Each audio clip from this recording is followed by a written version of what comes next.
Bonjour à tous. Bienvenue au rendez-vous du Congrès consacré à la transition énergétique, avec en dessous ce petit mot important, tous responsables, point d'interrogation. Un mot sur le déroulement de la soirée, très rapidement, avant d'entendre les intervenants. C'est évidemment le président du Congrès qui va introduire les débats. Ensuite, il y aura 4 présentations. D'abord, Christophe Menkès de l'IRD qui parlera climatologie en général avec un focus sur la Nouvelle-Calédonie. Ensuite, nous entendrons Loïc Martin-Cochet qui présentera, lui, le cluster synergie. Il y aura ensuite l'intervention de Juanito Wamitan sur les énergies renouvelables et les projets en terre coutumière. Et puis on entendra enfin Alexandre Loiseau qui nous parlera maîtrise de l'énergie, levier de compétitivité. Vous les écoutez évidemment tous attentivement. Vous aurez aussi peut-être des questions, donc notez-les au moment où vous entendez les interventions. Il y aura aussi à la fin un temps d'échange et vous pourrez bien sûr poser vos questions aux intervenants pour avoir un petit moment de discussion autour de cette question de la transition énergétique. Monsieur le Président. Merci, mesdames et messieurs. Bonsoir. La transition énergétique, tous responsables? Question. Alors que les petits États insulaires du Pacifique n'émettent qu'une quantité négligeable de gaz à effet de serre, soit 0,03% des émissions mondiales annuelles, ceux-ci subissent de plein fouet les conséquences induites par le changement climatique. Nous percevons tous ces effets néfastes sur notre environnement avec l'augmentation des températures moyennes du climat, la dégradation de la santé de l'océan, la montée du niveau des eaux, l'érosion du littoral, la multiplication des épisodes cycloniques et des inondations. Voilà, ce sont tous ces maux qui sont en train de nous assaillir depuis quelques années maintenant, puis qui vont ça va être de pire en pire. D'ailleurs, d'après l'ONU, les premiers réfugiés climatiques de l'histoire contemporaine sont nos proches voisins, des îles Torres au Vanuatu. Face à cette urgence climatique, la Nouvelle-Calédonie s'est fortement mobilisée et participe activement aux questions de développement durable, de changement climatique et de réduction des gaz à effet de serre dans les forums et les conférences de la zone. D'ailleurs, le président Santa l'a rappelé lors de sa déclaration de politique générale jeudi dernier, suite à sa participation au 50e Forum des îles du Pacifique, dont c'était d'ailleurs le thème, ce 50e forum qui s'était tenu à Tuvalu en début août, portant notamment sur ces problématiques environnementales et l'urgence climatique. Initiées par le gouvernement de la Nouvelle-Calédonie dès 2013, 3 conférences régionales se sont tenues sur le changement climatique, Océania 21 et Océania 22, qui ont adopté les déclarations communes de Lifou et de Bouraï.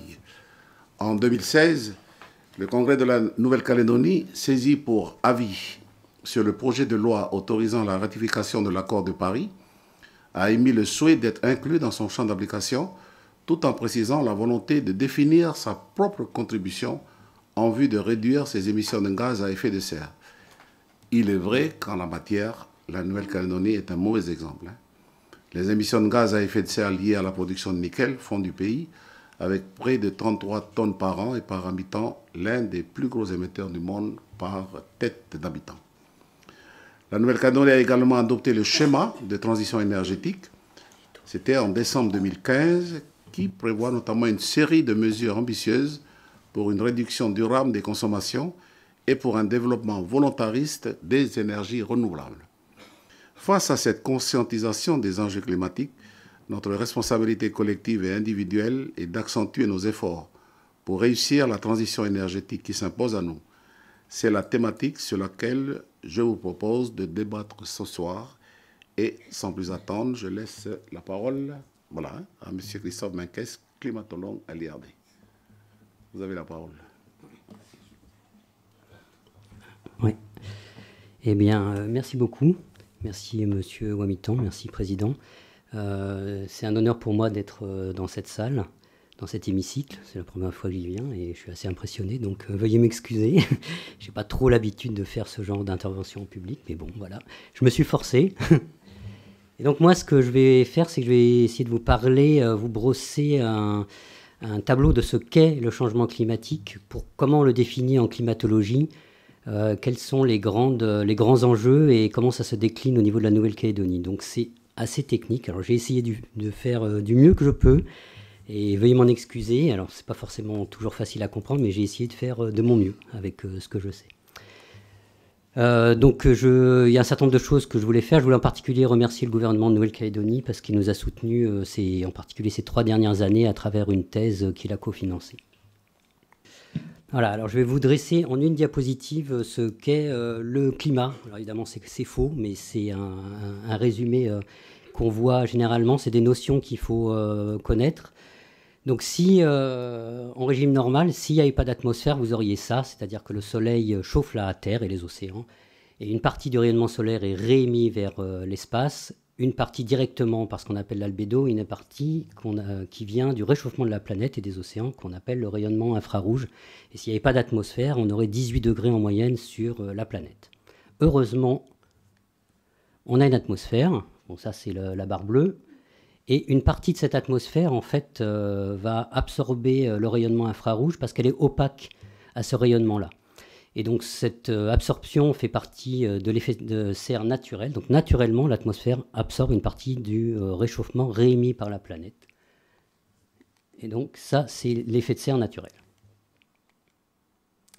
Et évidemment, la question qui se pose à nous, c'est, en plus de l'effet de serre naturel, on injecte par nos modes de vie, par différentes choses, mais les volcans aussi d'ailleurs, on injecte d'autres gaz à effet de serre, typiquement par nos développements industriels.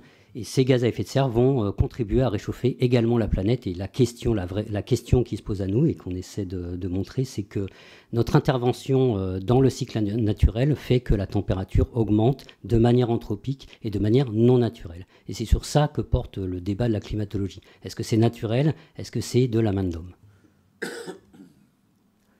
Alors, pour vous montrer ça, je remonte il y a les 800 000 dernières années. Et sur les 800 000 dernières années, vous avez 3 courbes ici. Alors, les 800 000 dernières années, c'est sur la gauche, le présent, c'est sur la droite. Et vous voyez 3 courbes, le dioxyde de carbone en bleu, la température en rouge, le méthane, qui est un autre gaz à effet de serre, donc 2 des gaz à effet de serre les plus puissants.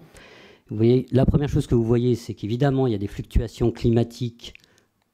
Alors, évidemment, il y a des fluctuations climatiques tout au long des 800 000 dernières années. Donc, il y a les glaciations, les déglaciations.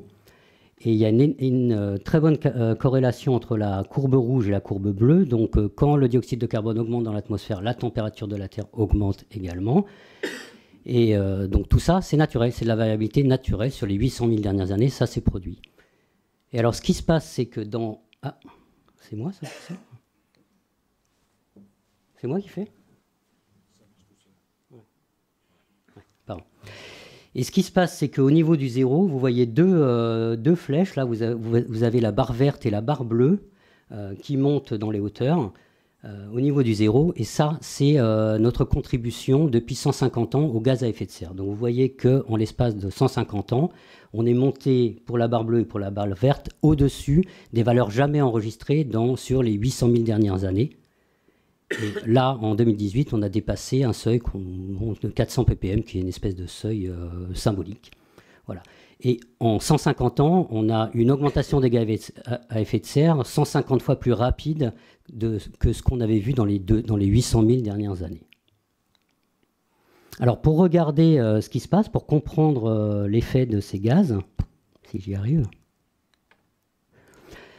Et c'est sur ça que repose le changement climatique et les prévisions. On est obligé de faire appel à des modélisations du climat. Donc ce sont des simulations de ce qu'on connaît être les mouvements des fluides, le mouvement de l'atmosphère, le mouvement de l'océan, les interactions entre les fluides.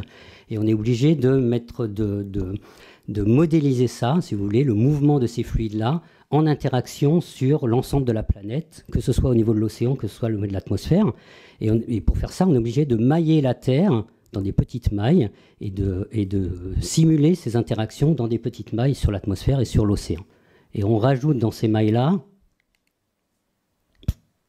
voilà, et ben, ce qu'on veut, un écosystème. On peut rajouter, si on veut, la croissance du phytoplancton, la croissance des plantes dans l'océan. On peut rajouter le débit des rivières, l'évaporation due à la végétation. C'est ce qu'on fait dans les modèles de climat.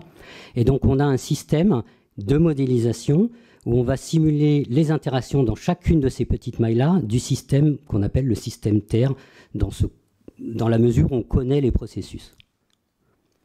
Alors ça marche je vais vous montrer à relativement grande échelle, c'est-à-dire que dans des carreaux de 100 km sur la planète, sur toute la planète, on va être capable de simuler les températures, un certain nombre de variables clés. Par contre, ces carreaux de 100 km ne peuvent pas fonctionner pour des petites îles, en particulier pour la Nouvelle-Calédonie. Et là, c'est un exemple. Vous avez un exemple de ces mailles-là avec la Nouvelle-Calédonie symbolisée en noir. Vous voyez que dans un modèle de climat typique, la Nouvelle-Calédonie, c'est 2 mailles du modèle. Donc on ne va pas pouvoir comprendre ce qui se passe en Nouvelle-Calédonie avec ce type de modèle.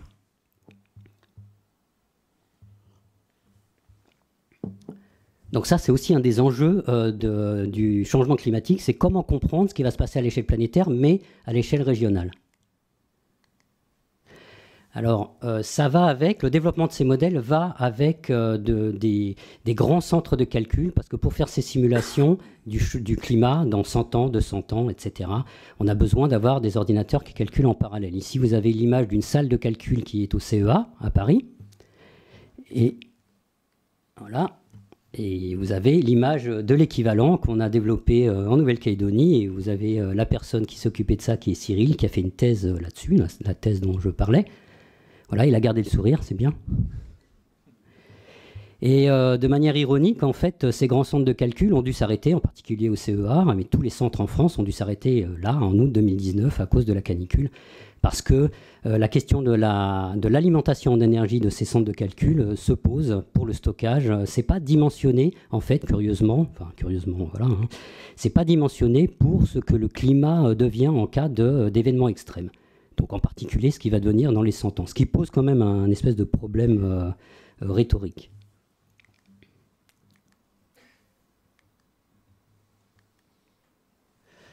Alors, une fois qu'on a ces modèles, on peut essayer de comprendre est-ce que oui ou non on est responsable de la modification du climat et de l'augmentation des températures. Parce que c'est pour ça aussi qu'on fait ça.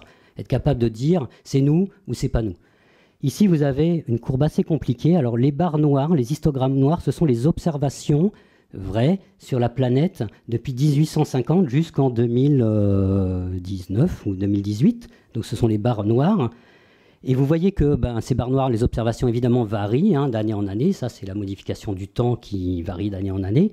Et puis, on constate une montée depuis 1850 de ces barres noires d'environ à peu près 1 degré. Donc, on a 1 degré d'augmentation depuis une centaine d'années constatée sur les observations. Et ce qu'on peut faire avec un modèle, alors le modèle, c'est la courbe bleue qui est superposée. Ça, c'est les modèles de climat. Et les modèles de climat vous montrent que on est capable, avec des modèles de climat, de simuler l'augmentation depuis 150 ans des températures. Ce qu'on peut faire avec ces modèles, c'est découpler la partie qui vient des forçages anthropiques. C'est-à-dire qu'on peut enlever le gaz carbonique, on peut enlever le méthane, on peut faire ce qu'on veut. C'est un outil qui nous permet de jouer. On peut enlever les variations solaires, parce qu'il y a des variations naturelles, on peut enlever les éruptions volcaniques. Et ce qu'on constate, c'est qu'on ne peut expliquer cette montée de 1 degré depuis 100 ans qu'en mettant les gaz à effet de serre de la main de l'homme. Si on retire les gaz à effet de serre qui viennent des émissions depuis 150 ans, on n'a pas d'augmentation de 1 degré de la température.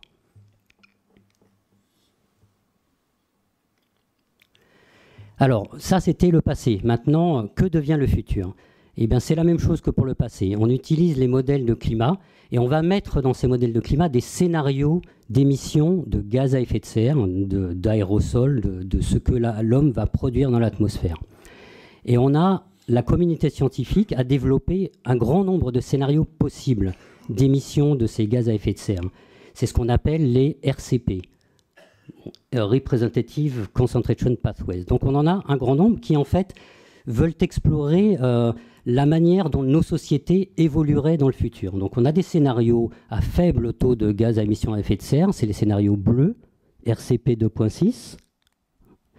Et on a des scénarios à fort taux d'émissions de gaz à effet de serre, qui sont les scénarios rouges, RCP 8.5, qui sont en fait, pour le moment, les scénarios sur lesquels on se trouve en 2017. Donc on est en train de suivre le scénario rouge.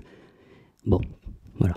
Alors, non, si on peut revenir en arrière, à moins que ce soit moi qui fasse ça, voilà.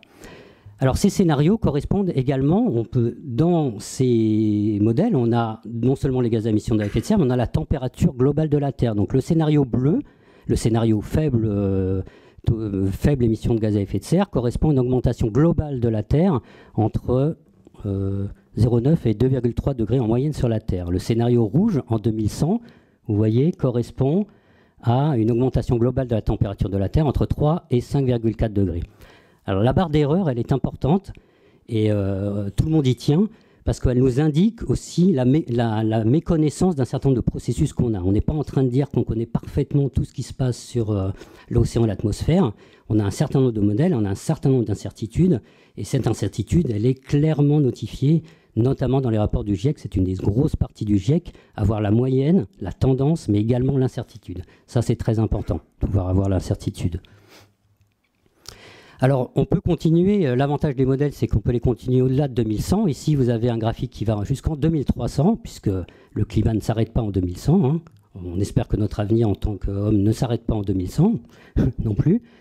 Donc, si on reste sur le scénario rouge, on va jusqu'à des augmentations qui peuvent aller jusqu'à 15 degrés en 2300. Et si on est sur le scénario bleu, eh ben, on cherche à limiter l'augmentation de la température à 1,5 degré et on est capable de le faire moyennant un certain nombre de scénarios de gaz à émission de effet de serre. Et ça... Bon, alors un aparté, oui, c'est que quand on parle de température globale, en fait, il y a des disparités régionales. On parle d'une augmentation globale, par exemple, de 3 degrés, mais il s'avère que l'augmentation des températures est plus forte dans l'hémisphère nord et plus faible dans l'hémisphère sud. Ici, on a de la chance, on a des augmentations dans notre région qui correspondent à peu près à la moyenne globale, qui est la moyenne basse. Par contre, dans l'hémisphère nord, quand on va vers le Groenland en particulier, on a des augmentations beaucoup plus importantes. Ici, la prévision 2050, c'est plus 5 degrés. Alors, à plus 5 degrés, on imagine qu'il y a une quantité astronomique de glace qui va fondre.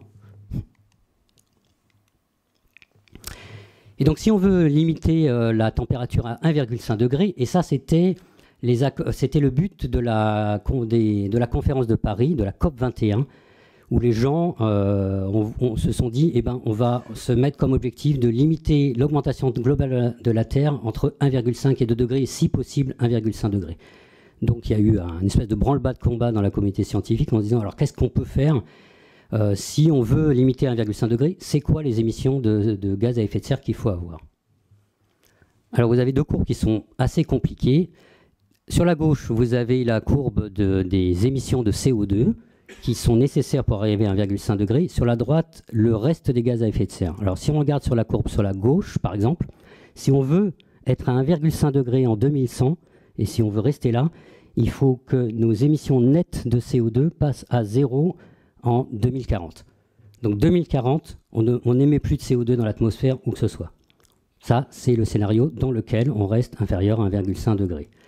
Maintenant, si on n'est pas capable de faire ça, et si on veut limiter à 2 degrés en restant, si on veut rester à 2 degrés, eh ben, il va falloir quand même qu'on baisse le CO2 à 0 en 2050, mais qu'en plus on garde les autres gaz à effet de serre constants à partir de 2030. Donc, vous voyez que là, pour l'instant on n'y est pas encore.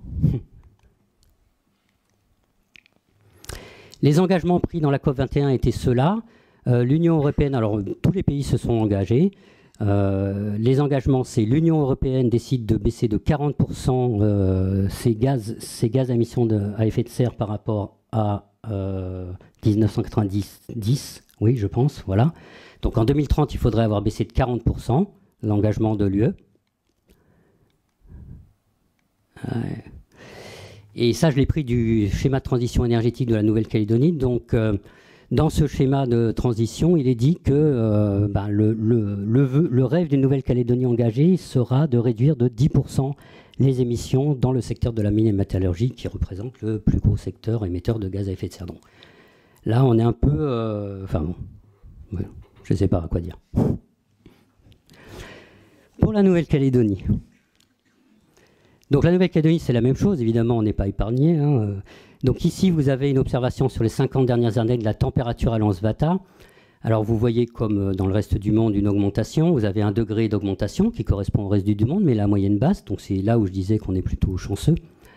Et cette augmentation, à nouveau, hein, elle se superpose à la variabilité naturelle du climat. Évidemment, il y a de la variabilité naturelle du climat. Vous voyez ici les cycles annuels. Il fait froid, il fait chaud, enfin c'est l'été, l'hiver hein, en Nouvelle-Calédonie.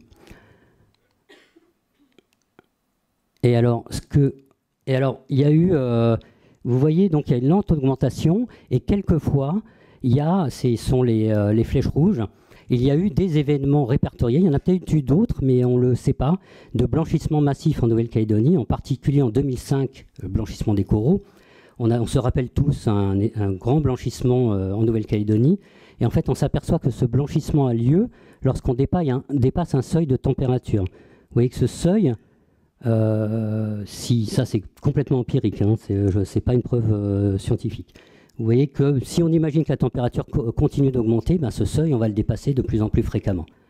Donc là, ça introduit la notion qui est la notion d'événement extrême. C'est qu'en plus d'une lente augmentation, il y a ces événements extrêmes, épisodiques, qui vont se produire et qui sont d'intérêt et que la communauté du climat étudie particulièrement. Alors là, je vous montre une courbe de l'augmentation du niveau de la mer. Je ne vais pas parler du niveau de la mer, vous pourrez me poser des questions si vous voulez après.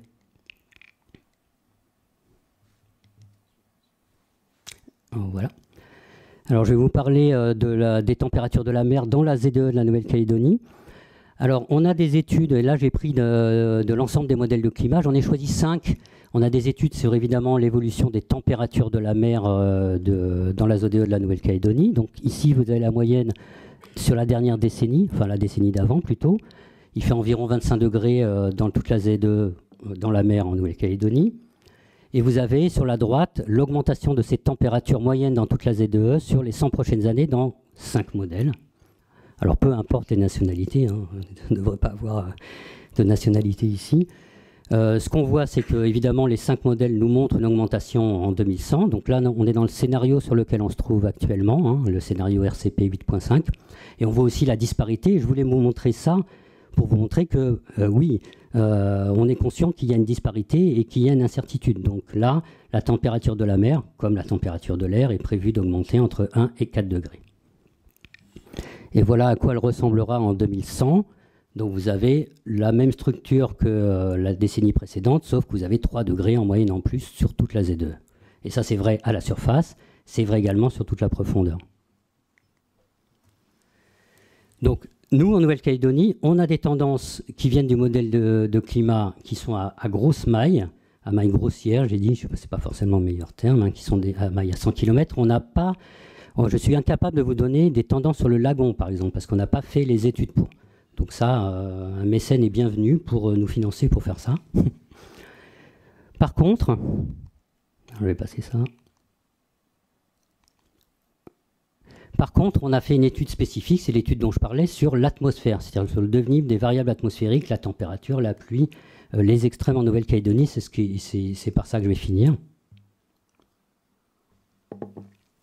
Alors pour faire ça, en plus des modèles de climat qui tournent sur toute la planète, sur ces grands calculateurs, on est obligé de faire ce qu'on appelle une descente d'échelle.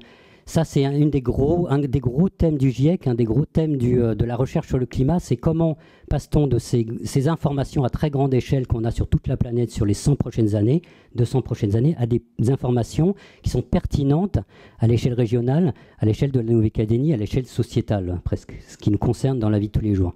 Donc on fait une descente d'échelle, c'est-à-dire qu'on fait un modèle météorologique de plus en plus raffiné. On commence par faire un modèle du Pacifique avec une maille plus fine, à 50 km, mettons.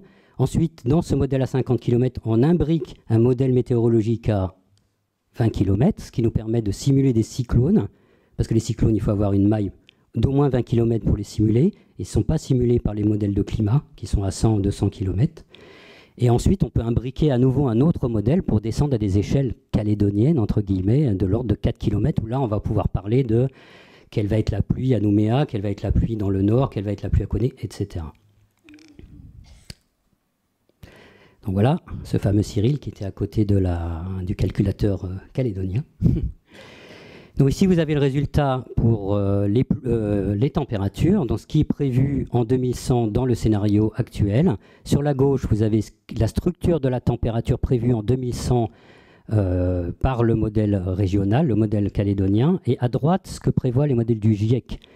Pour vous illustrer à nouveau que les modèles du GIEC, ça fonctionne à grande échelle, 100-200 km, ça ne fonctionne pas à petite échelle. On ne peut pas regarder les résultats en Nouvelle-Calédonie à partir des modèles du GIEC. Vous voyez, sur la carte, la température en Nouvelle-Calédonie, elle augmente entre 3 et 3,5 degrés en 2100, en moyenne. Et c'est pas mal déjà, hein, elle est de l'ordre de 2,5 degrés dans les modèles du GIEC. Donc on a la bonne tendance, mais on n'a certainement pas la structure. On ne va pas pouvoir parler de structure dans des modèles de GIEC. Pour les précipitations, c'est pire ou c'est mieux, c'est-à-dire qu'on a une nécessité de faire des modèles régionaux. Ici, ce qui est prévu, c'est une baisse d'environ 40% dans le sud de la Nouvelle-Calédonie en 2100 sur les précipitations moyennes. Donc ça, c'est important. Je suppose que ça, en termes énergétiques, puisque c'est le thème, ça va avoir des impacts, hein.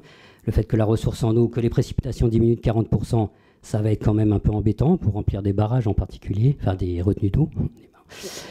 Voilà. Alors que les modèles du GIEC, eux, prévoient quasiment aucune augmentation. Donc on a encore... Il y a un intérêt à faire ces régionalisations du climat en Nouvelle-Calédonie et sur les petites îles. Et puis, il y a ce qui nous intéresse beaucoup, ce sont les événements extrêmes. Alors, typiquement, les vagues de chaleur. On en parle beaucoup dans l'hémisphère nord. Hein. On n'en parle peut-être pas beaucoup ici, mais en fait, c'est la même thématique, que ce soit les sécheresses ou les vagues de chaleur. Donc, vous avez une carte... Ah, ouais, tout est arrivé en même temps. Donc, sur la droite, la carte en haut, vous avez l'augmentation du nombre de jours les plus chauds entre le futur et le présent. Donc les couleurs rouges vous indiquent une augmentation jusqu'à 20 fois, un facteur 20 d'augmentation du nombre de jours les plus chauds. J'ai pris un seuil arbitraire, j'ai pris jour plus chaud, j'ai pris 32 degrés. Pour moi, 32 degrés, c'est des jours où il fait vraiment très chaud, on n'arrive pas à dormir la nuit et on commence à se sentir pas très bien. Donc j'ai pris 32 degrés et je pourrais prendre d'autres seuils, hein. On a toute la panoplie de seuils. Donc vous voyez que dans le futur, il est prévu dans certaines régions, en se rapprochant évidemment des montagnes, des températures, un nombre de jours qui va augmenter d'un facteur 20. Et là, j'ai pris l'exemple de Bourail, c'est aussi pris au hasard. Hein. En 2010, c'est la courbe noire. Vous voyez que durant l'été, on a environ 5 jours par mois où on atteint 32 degrés. Donc 5 jours, c'est pas génial, 32 degrés. Et en 2100, il est prévu d'avoir environ, durant les mois d'été, presque l'intégralité des mois à 32 degrés. Donc vous imaginez que tous les jours, il fait 32 degrés en moyenne pendant les 3 mois d'été.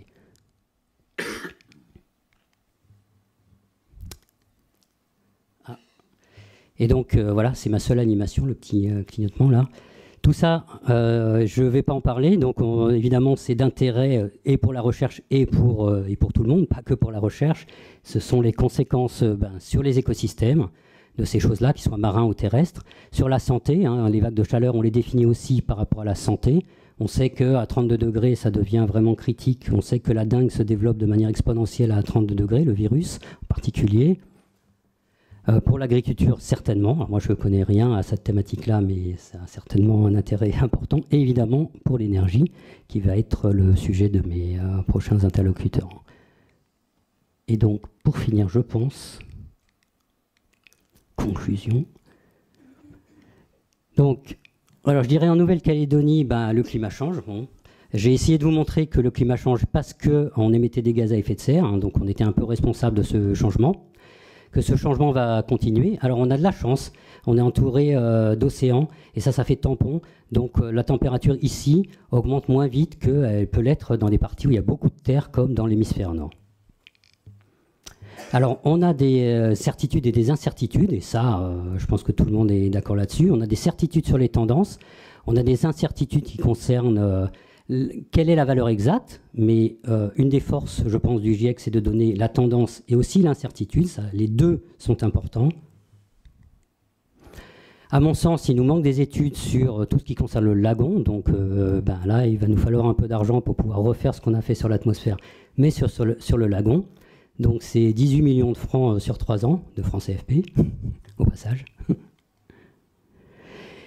Et donc, par rapport aux impacts sur les écosystèmes, je vais en citer un, parce que c'est ce sur quoi on travaille dans mon laboratoire, hein, à l'IRD, en laboratoire Entropie, on travaille sur le blanchissement des coraux. Donc, même si on reste à 1,5 degré, dans les études qui sont publiées, à 1,5 degré sur la planète, on perd entre 70 et 80% des coraux en 2050. Alors, on verra si c'est vrai, hein, j'espère que c'est pas vrai, mais bon. Et si on reste inférieur à 2 degrés, on ira jusqu'à une perte de 90% des coraux par blanchissement en 2050. Donc on finit évidemment par ça. L'amplitude de ces changements, eh ben, ça dépend de nous. Là, on a vraiment le futur entre nos mains. Alors, c'est très compliqué, hein, ça, on est tous là pour le dire. Mais ça dépend vraiment de nous. Ça dépend non seulement, pas que des émissions totales, parce que c'est vrai que la Nouvelle-Calédonie n'émet rien par rapport au reste du globe, mais c'est de la responsabilité du citoyen de se dire que j'émets autant par habitant que n'importe quel autre pays ou moins.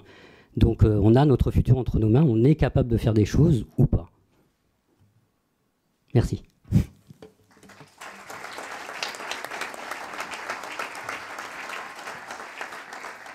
Merci beaucoup Christophe Menkès de cette présentation. On comprend évidemment en vous entendant la nécessité de parler de transition énergétique. Alors il y a un outil qui existe pour ça en Nouvelle-Calédonie, c'est le Cluster Synergie que va nous présenter son manager qui est Loïc Martin-Cochet. Bonsoir tout le monde. Bonsoir Monsieur le Président, bonsoir aux élus présents ce soir et bonsoir à toutes les personnes qui ont voulu faire ce déplacement. Effectivement, alors ce soir, on va vous parler, enfin je vais vous présenter rapidement un petit peu l'énergie en Nouvelle-Calédonie avec une présentation, on va dire, générique. Ensuite, le schéma pour la transition énergétique, qui est quelque chose qui a été adopté par le Congrès et le gouvernement de la Nouvelle-Calédonie, sur lequel a travaillé d'ailleurs le gouvernement, un gros travail effectué par la DIMINC, que je salue puisqu'il y a des personnes de la DIMINC ce soir qui sont présentes. Ensuite, je partirai sur la présentation du cluster synergie, parce que le cluster, aujourd'hui, c'est quand même un mot qu'on entend régulièrement, mais que tout le monde ne connaît peut-être pas encore. Et enfin, pour finir, je vous présenterai du coup les actions que porte Synergie en lien avec ce schéma de transition énergétique. Ça marche, parfait.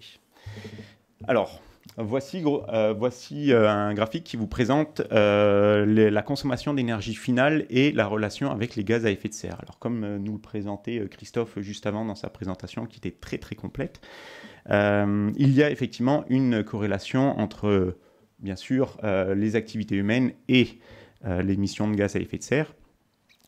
Ce schéma est là pour illustrer finalement la relation qu'il y a déjà dans la consommation d'énergie. Alors quand on parle d'énergie finale, il faut savoir que c'est la consommation d'énergie finale donc, pour la production d'énergie et enfin la consommation d'énergie finale, la consommation d'énergie primaire, pardon, excusez-moi, je me perds un petit peu, c'est dû au stress, on va dire.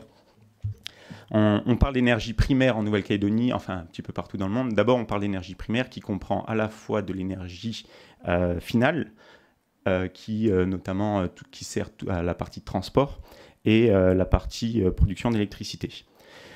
Donc je vais vous parler d'énergie finale dans un premier temps et après on parlera de la partie consommation d'énergie, donc d'électricité à proprement parler. Pour ce qui est de la consommation d'énergie, vous voyez hein, la répartition par secteur, donc pour l'énergie finale, que c'est réparti assez de manière homogène entre l'industrie et la partie de transport. Le résidentiel représentant que 3% finalement de ces émissions et 1% pour l'agriculture et la pêche. En revanche, une fois qu'on compare ces émissions avec ces consommations avec les émissions de gaz à effet de serre, on voit finalement qu'on a quand même des secteurs qui sont plus polluants que les autres, notamment celui de l'industrie et de la mine, puisqu'on a aujourd'hui en Nouvelle-Calédonie, pour la production énergétique de ce secteur, une énergie qu'on appelle très carbonée avec du charbon et du fioul. Ça me permet de faire le lien avec la deuxième slide, qui est les sources de production d'électricité. Voilà la répartition sur le territoire de la manière dont on produit de l'électricité. Donc, on enlève bien sûr hein, la partie qui sert au transport, donc qui était aussi le deuxième gros poste consommateur. Donc on voit hein, qu'on a effectivement une répartition pareille, assez équivalente entre la partie charbon, qui sert notamment aux usines. Alors, juste pour information, hein, le camembert, il n'est peut-être pas très visible sur l'écran. On a la partie mauve donc, qui représente l'énergie qui est produite à partir du charbon, l'électricité qui est produite à partir du charbon. La partie bleue en dessous qui est les fuels lourds, En rouge à côté, c'est le gasoil, du coup à hauteur de 8%. Le charbon représentait 41% et le fioul lourd représentait 39%. Ensuite, on a 11% qui sont des énergies autres, qui sont finalement les énergies renouvelables. On les appelle énergies renouvelables tout simplement parce qu'elles, comme vous vous en doutez, ce sont des énergies qui sont issues, on va dire, qui sont plus propres, qui ne sont pas issues d'une extraction et qui sont renouvelables puisque ce sont des énergies qui proviennent à la fois du soleil, du vent et de l'eau. Dans ces 11%, on a 9% qui proviennent de l'hydraulique avec une grosse majorité qui nous provient du barrage de Yaté. Et grosso modo, 1% pour l'éolien, 1% pour le photovoltaïque. Alors pourquoi est-ce qu'on fait un focus effectivement sur ces systèmes, sur ces sources de production d'électricité? Tout simplement parce qu'aujourd'hui, comme ça a été souligné avant, on a des objectifs dans le schéma de transition énergétique et j'y reviendrai tout à l'heure. Mais on a effectivement un objet, on s'est fixé comme objectif via le schéma de transition énergétique de réduire de 10% la consommation et les émissions de gaz à effet de serre de la partie métallurgie et mine. Or, on voit que quand même, c'est les plus gros consommateurs aujourd'hui d'électricité. En plus, ce sont les plus gros consommateurs d'électricité qui n'est pas forcément la plus propre, même si la SLN dispose effectivement de l'usine de production renouvelable de Yaté avec l'installation hydroélectrique, mais sur lequel aujourd'hui il y a une grosse question qui est en suspens, à savoir quel est le tarif sur lequel demain la SLN va pouvoir récupérer le kilowattheure. Pardon. Donc, on voit que la métallurgie et la mine représentent 77% de la consommation énergétique en Nouvelle-Calédonie. Et si on regarde un petit peu plus attentivement sur les 23% restants, on a quand même la basse tension qui représente la basse tension à destination du domestique, donc des citoyens, on va dire, 9%, qui est quand même... on va dire une part importante. La basse tension professionnelle, donc à destination des entreprises et des petites industries, des entreprises, on est sur 5%. La moyenne tension pour le tertiaire, donc là on est plus à destination des industries, on est sur 6%, et la moyenne tension industrie, on est sur 3%. Hop. Alors, pour ce qui est du schéma de transition énergétique, je tiens à... Pardon. C'est un document cadre qui a été adopté par le Congrès de la Nouvelle-Calédonie en 2016, comme le soulignait le président en introduction, et qui permet finalement de travailler sur la partie atténuation des impacts au changement climatique et sur le développement des énergies renouvelables. C'est un travail, il faut le souligner, un travail de plusieurs années qui a été porté à bout de bras notamment par le gouvernement et par la DIMAC, et qui finalement a réussi à mettre autour de la table pas mal de personnes. Et c'est un petit peu... Alors je vais vous présenter dans les grandes mailles les axes de ce schéma de transition énergétique. Alors, il a 3 objectifs, comme vous pouvez le voir à l'écran. Le premier qui est la réduction de nos consommations énergétiques. Alors, on parlait de 20% de la consommation primaire et de 25% de la consommation finale. C'est justement dans ces objectifs, finalement, que la Nouvelle-Calédonie essaye de réduire ses émissions de gaz à effet de serre. Enfin, ça va forcément avoir un lien. Sur la partie, j'ai oublié d'en parler tout à l'heure, mais quand on compare la Nouvelle-Calédonie en termes d'émissions de gaz à effet de serre, il faut savoir qu'on est, si on reprend le ratio émissions de gaz par rapport au nombre d'habitants, on est le 8e pays au monde. Et les 7 pays avant nous, ce sont les pays de l'OPEP, donc des pays exportateurs de pétrole. C'est quand même important de le souligner, puis ça veut dire qu'on est devant les États-Unis et on est devant l'Australie, qui sont quand même souvent montrés du doigt comme des pays avec on va dire, un impact environnemental très important. Mais si on rapporte au nombre de personnes, en fait, on est devant ces pays en raison notamment des 3 usines métallurgiques qu'on a sur le territoire. Donc la réduction de la consommation des gaz, des émissions, des consommations énergétiques à 20%, de moins 20% pour le primaire et de moins 25% pour la consommation finale, ça veut dire que sur le primaire, eh ben, il va falloir faire des efforts sur la partie mobilité. Alors c'est ce que comprend le schéma. Et sur la consommation finale, eh ben, là on s'adresse directement à vous aussi, en tant que citoyen de la Nouvelle-Calédonie, de devoir à un moment donné agir sur vos consommations. Ensuite, le deuxième objectif qui était d'accroître la part du renouvelable. Ça fait un des leviers, donc c'est l'atteinte de 100% de la distribution publique en énergie renouvelable à l'horizon 2030. Ça fait écho à ce que je disais tout à l'heure. Aujourd'hui, la distribution publique, c'est, si je reviens un petit peu en arrière, hop, ce sont les 23%. Donc, et on demande finalement, et vous le verrez, on y reviendra aussi, finalement, on demande aux métallurgistes de faire un effort, mais un effort moins, on va dire un peu moins important que ce qu'on demande au reste de la, on va dire en termes de renouvelables. Pour être politiquement correct, on va dire qu'on demande, on s'attaque à une partie du gâteau, mais on oublie finalement la majorité, la plus grosse part des consommateurs.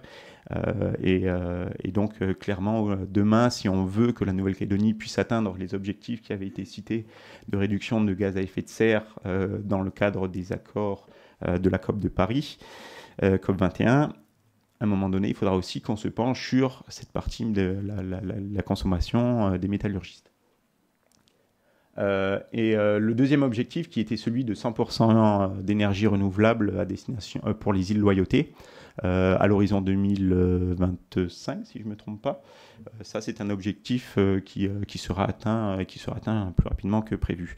Pour celui du 100% renouvelable pour la distribution publique, on est aussi en bonne voie avec beaucoup de projets qui sont dans les tuyaux et justement la filière se porte plutôt bien grâce à un soutien, on va dire, du gouvernement qui est très proactif. Pour ce qui est de l'objectif numéro 3, la réduction des gaz à effet de serre, donc on a effectivement des objectifs de moins 35% d'émissions de gaz à effet de serre pour le résidentiel et le tertiaire. Donc, comme je le disais, on est tous acteurs autour de la table, on est tous acteurs ce soir.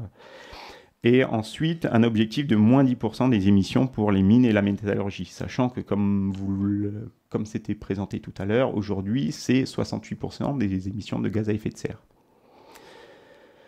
Du territoire, je parle bien du territoire. Et on demande aussi une réduction de moins 15% d'émissions de gaz à effet de serre pour la partie transport. Alors, le schéma de transition, il se décline voilà, en 7 orientations stratégiques, 23 leviers et pas mal d'actions derrière. Avant de vous présenter certaines des actions sur lesquelles on travaille, je vais vous présenter rapidement le cluster Synergie. Alors, qu'est-ce que c'est qu'un cluster ? C'est tout simplement une association. Sauf que c'est une association de professionnels. Aujourd'hui, on a quand même un statut d'association de loi 1901.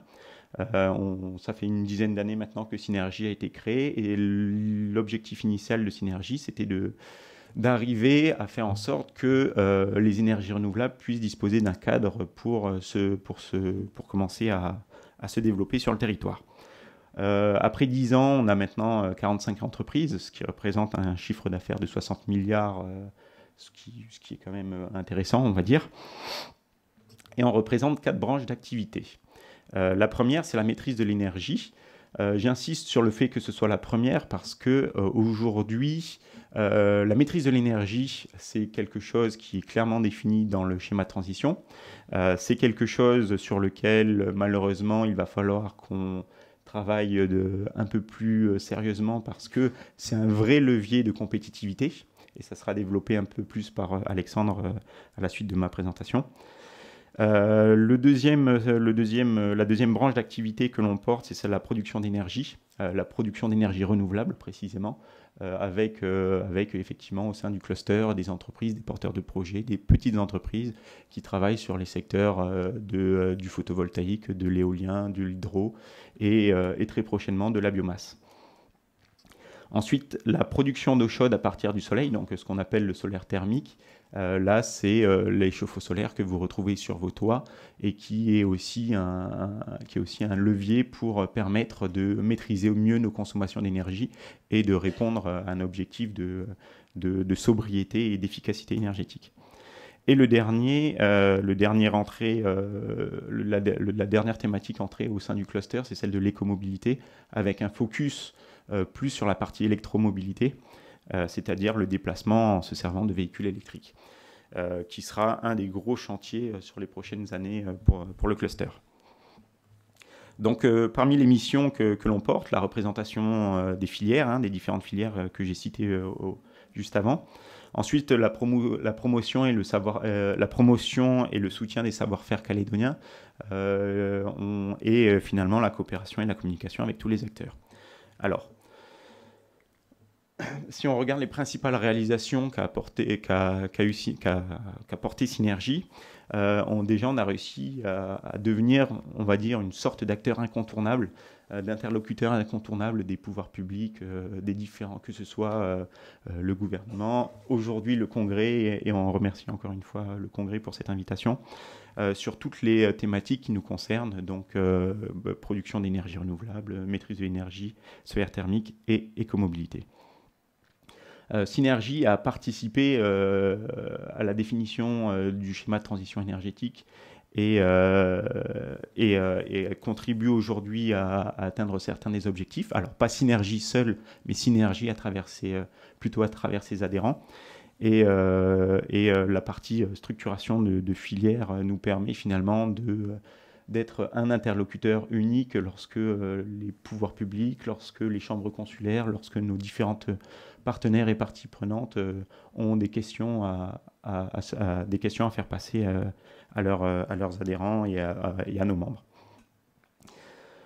Sur les actions à venir, comme je le disais tout à l'heure, un des gros chantiers sur lesquels nous allons nous atteler à partir dans les prochaines années, ça va être la participation de politiques publiques, notamment sur la partie écomobilité, le stockage de l'énergie, puisque les énergies renouvelables dont on parlait tout à l'heure, c'est principalement aujourd'hui un développement sur la partie photovoltaïque, sauf que le photovoltaïque, comme l'éolien, sont des énergies intermittentes, donc qui sont produites au fur et à mesure qu'on a un gisement.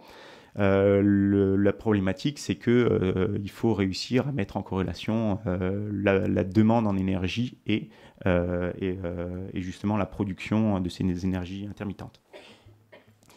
Un autre chantier sur lequel on va s'atteler, c'est la réflexion sur la gestion des déchets, notamment du photovoltaïque. L'idée, c'est de pouvoir dire que demain, la filière se prend en main pour gérer aussi les déchets qui seront générés, non pas dans 5 ans, mais dans 20 ans ou dans 25 ans.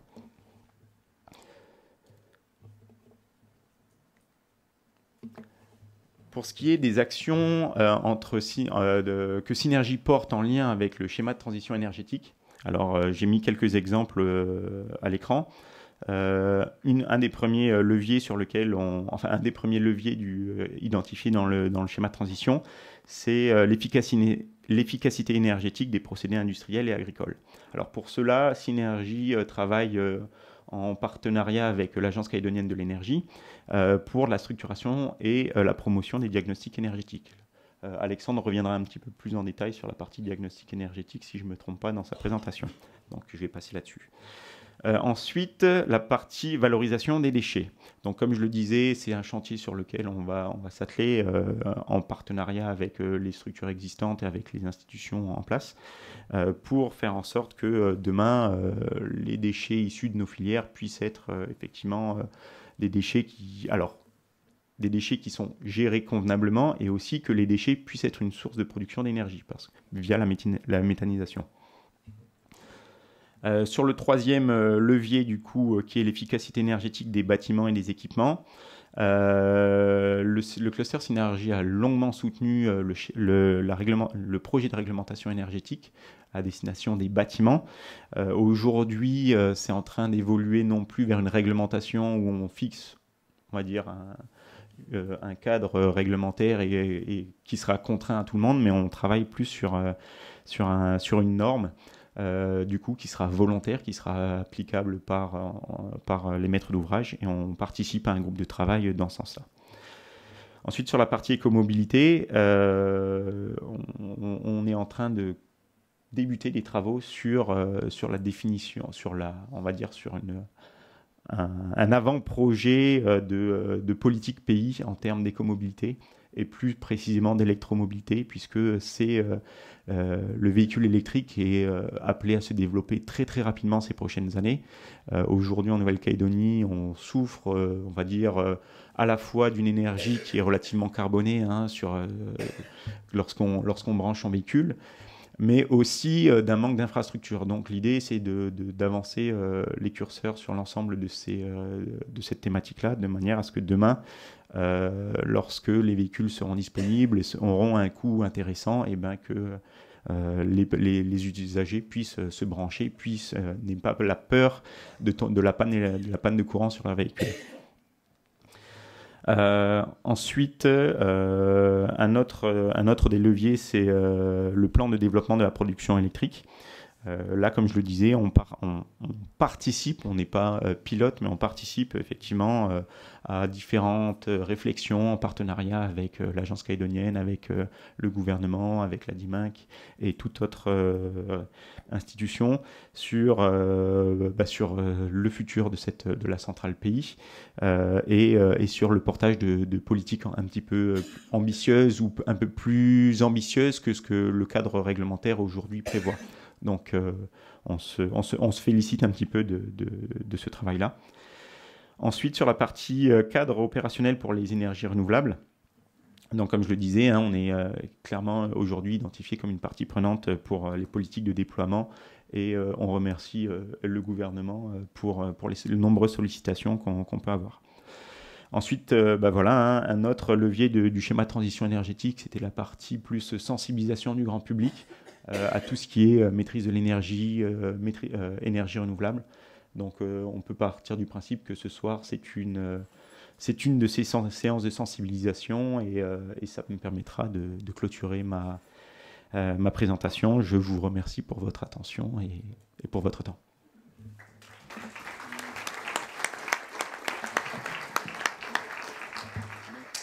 Merci Loïc Martin-Cauchy. On va poursuivre les présentations autour de ce thème de la transition énergétique en écoutant Juanito Wamitan, qui va lui nous parler des projets qui existent déjà en matière d'énergie renouvelable, notamment sur terre coutumière.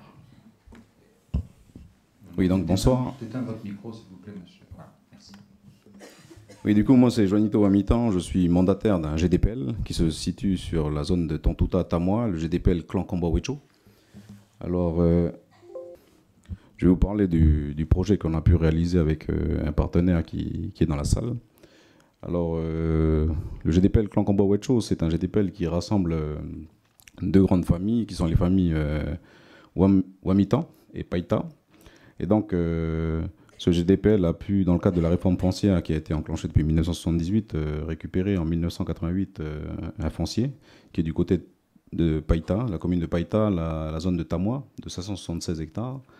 Ce GDPL donc se situe, voilà, pour vous situer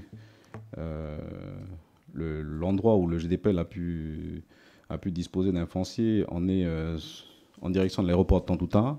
Vous avez la route en direction de Karikaté, vous avez la route de Tamoa, donc vous avez l'entreprise qui font le riz, là, le groupe Saint-Vincent. Ensuite, vous avez la ferme de Nessandou. Vous avez la pépinière de Tamoa. Et donc le foncier, c'est celui qui est en bleu, dont je vais vous parler aujourd'hui. Alors, Kotaboré, c'est le nom de l'espace, 576 hectares, qui est à disposition du clan. On a la rivière Tamoa, qui est un élément non négligeable dans le cadre de notre plan de développement, notre plan d'aménagement du GDPL. Du coup, le GDPL a validé en 2011 un projet d'aménagement intégrant de l'agriculture, de l'élevage et de la production d'énergie solaire, et également du logement. Là, le logement, en fait, on a un besoin qui avait été émis au sein du clan, notamment par rapport aux jeunes qui souhaitaient s'installer. Du coup, on a identifié, on a fait une étude en interne pour savoir qui étaient les jeunes qui étaient intéressés pour s'installer. On a réalisé l'étude donc pour le projet de logement. On avait un projet d'élevage qui avait été acté par le GDPL. On a On a loué le foncier depuis 1990 à 2016 à une famille d'éleveurs. Et on avait estimé que le terrain n'était pas assez valorisé. Du coup, on a mis fin au bail et on a décidé de valoriser autrement le foncier. C'est la raison pour laquelle on est parti sur d'autres projets, comme l'agriculture biologique et raisonnée.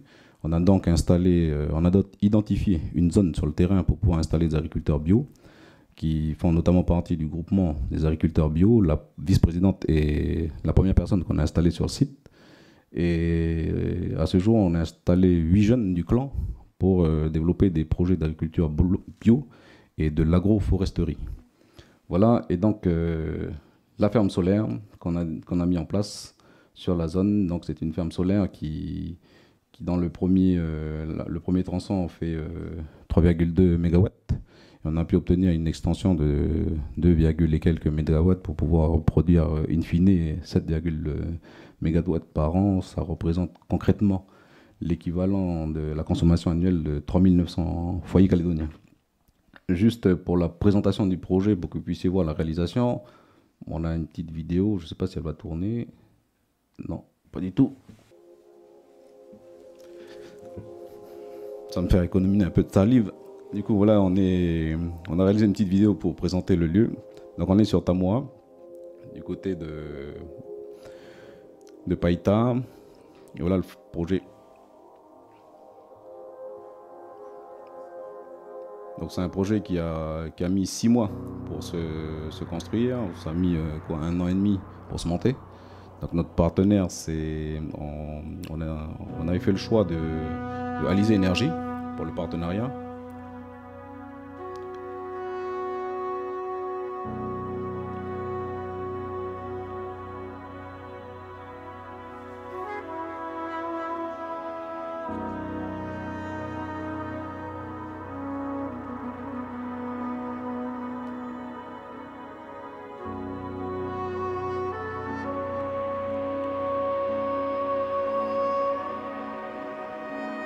On va dire que la première tranche, comme je disais, c'est 3,2 MW. On va l'inaugurer, la ferme, le 5 septembre prochain, du coup.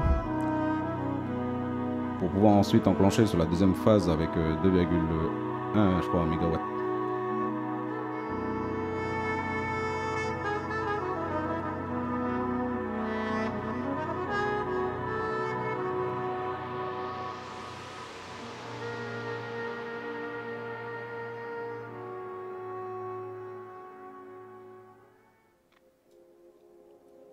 Du coup, voilà, c'est un projet en partenariat avec Alizé Énergie. Voilà. Bon, on se la pète un peu avec la petite vidéo, hein. Mais le clan est fier parce que ça n'a pas été évident. Développer des projets économiques sur terre coutumière, c'est pas aussi simple. Nous, l'avantage que l'on a du côté de Païta, du côté de Tamoa, c'est qu'on a cette proximité avec Nouméa, mais vous prenez les communes de l'Est du pays, dans le Nord, on a des élus dans la salle, c'est pas aussi évident que ça. Du coup, on a cette chance au niveau de Païta d'avoir pu développer ce type de projet. Donc voilà, en fait, la logique du clan, ça a été quoi? On a émis une revendication foncière sur la zone, on a obtenu le foncier, on a validé un plan d'aménagement pour valoriser le foncier, et ensuite on a réalisé des projets d'élevage. Aujourd'hui, on est entre 400 et 500 têtes de bétail sur le terrain. On a un projet agricole où on a installé 9 personnes, dont une a été estampillée agricultrice Bio Pacifica. On a aussi créé des sociétés avec les retours sur investissement, comme une société de location de voitures, c'est Djoubéa Location, une société de location, enfin d'entretien qui est Djoubéa Entretien. Et en fait, notre modèle est assez simple, c'est que les dividendes générés par les investissements du GDPL, ça nous permet d'investir 80% des dividendes dans le projet de lotissement et 15% pour l'investissement. Voilà, c'est ça le projet du GDPL, des fermes solaires. Du coup, on a, comme je répétais tout à l'heure, je l'ai indiqué tout à l'heure, Côte Boré, notre plan. Voilà, le projet agricole qui est en bas à droite du terrain. On a le projet de ferme solaire qui est à peu près au centre du terrain et le lotissement clanique tout à fait, je ne sais pas comment vous êtes situé, mais à gauche pour moi. Et donc voilà, on a identifié une bande avec des espèces de couloirs qui fait le lotissement avec une bande qui fait tampon entre la ferme solaire et d'autres projets. Voilà, merci.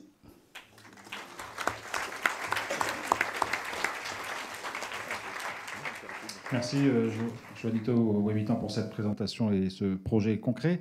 On va avoir un temps d'échange, vous pourrez poser des questions aux différents intervenants, mais il y a avant ça une dernière intervention parce qu'on parle maîtrise de l'énergie, mais on va voir aussi si ça a un rapport quelconque avec la compétitivité. Et c'est Alexandre Loiseau qui va nous parler de cette problématique qui est lui aussi du cluster synergie.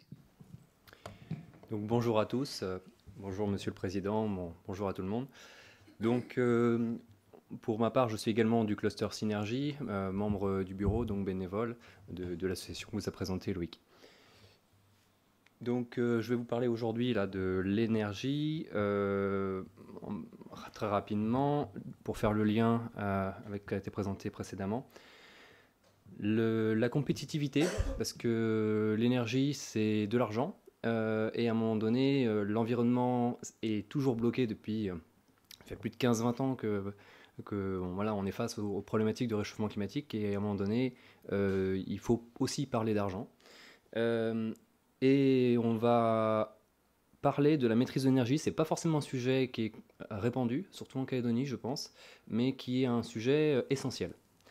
Et enfin, on verra deux, trois sujets, comme l'a présenté tout à l'heure Loïc. Donc l'énergie, en fait, au final, on le retrouve partout, dans tous les sujets, dans toutes les thématiques, dans tous les milieux économiques. Et basiquement, c'est toute la nature et le vivant. Moi, je suis assez feignant, faut être honnête, et globalement, on est tous feignants. On a tous naturellement une optimisation on va tous chercher le meilleur compromis, effort, récompense. Globalement, on va prendre le chemin le plus court, on va dépenser le moins d'argent, on va faire tout ce qui nécessite le moins de travail, le moins d'effort, le moins d'énergie. Voilà. Et ça, c'est la base, je pense, du raisonnement, de dire qu'en fait, c'est des choses qu'on fait naturellement, on ne gaspille pas. On ne va pas faire des détours 3 fois pour aller à un endroit. Ce qui s'est passé, comme va le voir après sur le graphique, c'est qu'on a eu une évolution, et c'est là où ça rejoint la présentation préalable, depuis 150 ans, de notre consommation d'énergie. On peut revenir sur le début de l'humanité, où on n'avait que nos bras et nos jambes pour soulever des cailloux. Aujourd'hui, après on a eu les animaux qui ont été bien pratiques pour que nous on fasse moins d'efforts. Et puis aujourd'hui on a le pétrole, quelle manne merveilleuse, qui nous coûte rien. 1 litre d'essence, c'est l'équivalent d'une centaine d'employés qui travailleraient 24 heures sur 24 pour nous. En termes d'énergie, je parle. Voilà, c'est ça le pétrole, c'est de l'énergie qui est condensée et qui est très peu chère. Sauf qu'on en consomme beaucoup, ce qui pose les questions qu'on a aujourd'hui et les problématiques qu'on a sur globalement l'environnement. On le voit, avant c'était beaucoup de bois c'est renouvelable, et après est apparu le charbon, le pétrole, et puis c'est là où ça commence à poser problème. Donc l'idée c'est vraiment de faire le lien à un moment donné entre l'environnement, l'énergie, ce qui est une partie centrale, et surtout comment on la consomme, donc c'est ce qu'on va voir après, et l'efficacité. Donc là-dessus, le lien, il y a un lien, c'est juste pour montrer qu'il y a un lien très clair au niveau mondial entre le PIB mondial, la croissance, et la consommation d'énergie. Il y a beaucoup de théories là-dessus, je ne vais pas revenir, il y a des thèses et tout ça, c'est très intéressant, mais en gros, voilà, c'est de dire qu'il y a un lien qui est assez explicite entre les deux, et du coup se posent toutes les questions de qu'est-ce qu'on en fait de cette énergie. Un des paramètres qui est important, et là je vais m'en recadrer vers le côté économique, c'est ce qu'on appelle l'intensité énergétique. L'intensité énergétique, c'est quoi? C'est j'ai besoin de combien d'énergie pour créer de la richesse. Donc c'est pour créer 1 million, alors voilà, on a les unités, 1 million de dollars. Pour créer 1 million de dollars, je consomme combien de quantité d'énergie? Et on le voit assez bien sur le graphique. Globalement, les pays riches, avant, on va dire, pendant les 30 glorieuses, donc on va sur le graphique précédent qu'on voyait tout à l'heure, on consommait énormément d'énergie, on consommait mal, très peu d'efficience, on gaspillait beaucoup, il faut être clair. Et après, bah, c'est vrai qu'avec la mondialisation, ce qui s'est passé, c'est que pour rester compétitif, c'est là où le mot intervient, pour garder nos usines, en Europe notamment, et dans les pays développés, eh bien, il a fallu améliorer, produire à moindre coût, hein, être plus compétitif, comme on dit. Il n'y a pas de 10 000 variables, hein, il y a la masse salariale, il y a les matières premières et il y a l'énergie. Donc, bah, tout plein de programmes ont été lancés dans l'OCDE de manière générale pour baisser, améliorer, baisser les consommations, améliorer la productivité. Ce qui, comme on le voit sur le graphique, voilà, là j'ai pris que les dernières années, mais parce que j'ai pas forcément les données pour la Calédonie avant, toujours pareil, on manque de données, mais globalement, il y a eu depuis on va dire 20 ans en Europe, surtout en Europe, hein, on est un peu, enfin, sans prétention, l'Europe est quand même on va dire, pionnière sur ces thématiques-là, d'aller optimiser ses consommations d'énergie. Et on le voit sur le graphique, la Calédonie, parce qu'on avait un contexte économique qui est tellement favorable ces dernières années qu'on n'a pas forcément pris ce chemin-là aujourd'hui.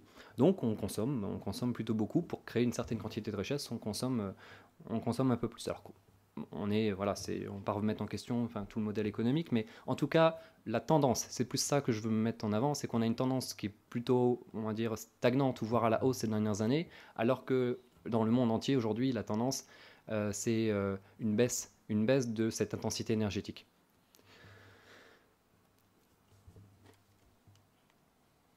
Pour savoir de quoi on parle, voilà. L'énergie en Calédonie, c'est 50 milliards par an, 15% de nos importations. C'est loin d'être négligeable. Voilà, c'est ça déjà. On parle en termes d'argent, on ne parle pas de quelques millions, on parle de 50 milliards tous les ans. Et accessoirement, comme le présentait tout à l'heure Loïc, on a une dépendance. Hein, on n'a que 10% de renouvelables sur l'électricité, mais si on inclut en plus le transport, alors là, on est à 97%. De mémoire, hein, je n'ai peut-être pas les derniers chiffres en tête, mais c'est dans cet ordre-là, 97% dépendant de l'extérieur. Donc si les prix demain doublent sur le marché mondial du pétrole, la facture double aussi. Hein. Aujourd'hui, les prix sont relativement bas, on va dire, par rapport à il y a quelques années. Mais le coût énergétique, c'est là où arrive mon propos, c'est que c'est une multiplication entre une consommation et un prix. Donc comme je le disais, les prix, c'est pas nous qui décidons, ça se passe pas en Calédonie. Surtout que 97%. D'où l'intérêt du renouvelable, c'est que ça nous permet de maîtriser, c'est nous qui avons la main sur également non seulement d'où ça vient, comment on le consomme, mais surtout, demain, s'il n'y a plus de bateaux qui arrivent, on a quand même encore de l'électricité et de l'énergie sur le territoire. Par contre, du coup, l'autre facteur sur lequel, là, c'est clairement nos usages, nos consommations, c'est la consommation. C'est vraiment ça qui impacte ce budget. Et ça, comme on l'a vu sur le graphique avant, il y a un petit delta. Il n'est pas, on n'est pas non plus entre ce qu'il faudrait faire et ce qu'on peut faire. On a encore un chemin à parcourir. Mais on va le voir après, il y a quand même un sujet là-dessus. Et juste pour préciser un point, c'est que le coût actuel de l'énergie, notamment de l'électricité, n'intègre pas tous les coûts. Et ça, c'est important de le dire, parce qu'on a un prix de l'électricité qui n'a pas bougé depuis 10 ans. Et alors que le prix international bouge, et qui reflète, reflète les coûts, mais pas tous les coûts. Et notamment, n'intègre pas les externalités, ce qu'on appelle. C'est un grand mot un peu fourre-tout pour dire typiquement les émissions de gaz à effet de serre, qu'on ait une électricité propre ou une électricité, on va dire, très carbonée, très polluante, avec énormément, ça peut être des dégâts environnementaux, des dégâts sanitaires, peu importe. Le coût, il est le même. On n'intègre pas ces coûts-là, parce que c'est pris en charge par d'autres structures. Et quelque part, c'est un peu dommageable de ne pas intégrer les coûts du réchauffement climatique dans l'énergie qu'on utilise et les gaz à effet de serre qu'on émet du coup en parallèle. Donc ça, c'est les fameuses taxes carbone, qui est un mot qui aujourd'hui fait très peur, mais qui, derrière ce gros mot, a l'intérêt de mettre en avant clairement, qui valorise du coup les énergies propres, qui valorise les bonnes pratiques. Aujourd'hui, il faut comprendre que, comme on l'a vu sur le graphique tout à l'heure, la plus grosse partie de l'énergie consommée, ça reste du charbon, ça reste du pétrole, et c'est pas prêt de changer. Économiquement parlant, ça reste compétitif. Donc la solution, c'est de le rendre moins compétitif. Aujourd'hui, en Calédonie, on a cette chance qu'on est un peu loin des schémas d'approvisionnement, et donc naturellement, on a le renouvelable, notamment sur les îles, qui est très compétitif, et qui va naturellement supplanter les autres systèmes. Mais sur la Grande Terre, sur les autres systèmes, il y a encore, de manière générale, un équilibre à revoir.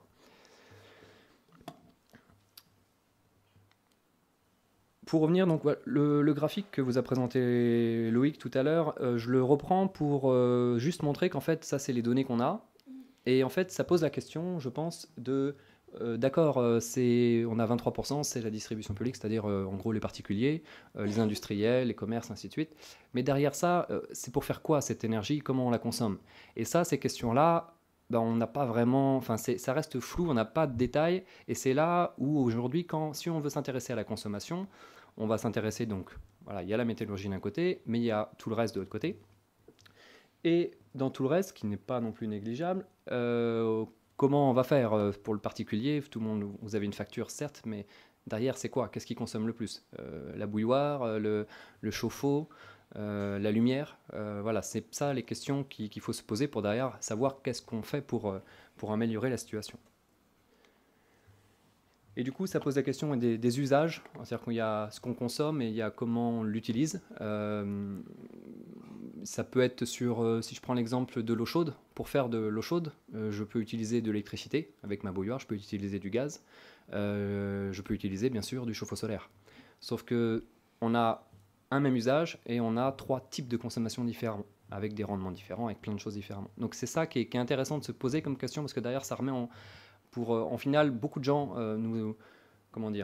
dans des projets sur lesquels on travaille, ils nous disent « moi je veux la clim pour ça », mais ils ne nous disent pas pour la température qu'ils veulent, ils nous disent la clim, la puissance de la clim, ou alors sur l'éclairage. Enfin, on se trompe des fois un peu rapidement, on va très rapidement aux moyens et pas forcément à ce qu'on a besoin en termes d'éclairement, en termes de confort, en termes de déplacement.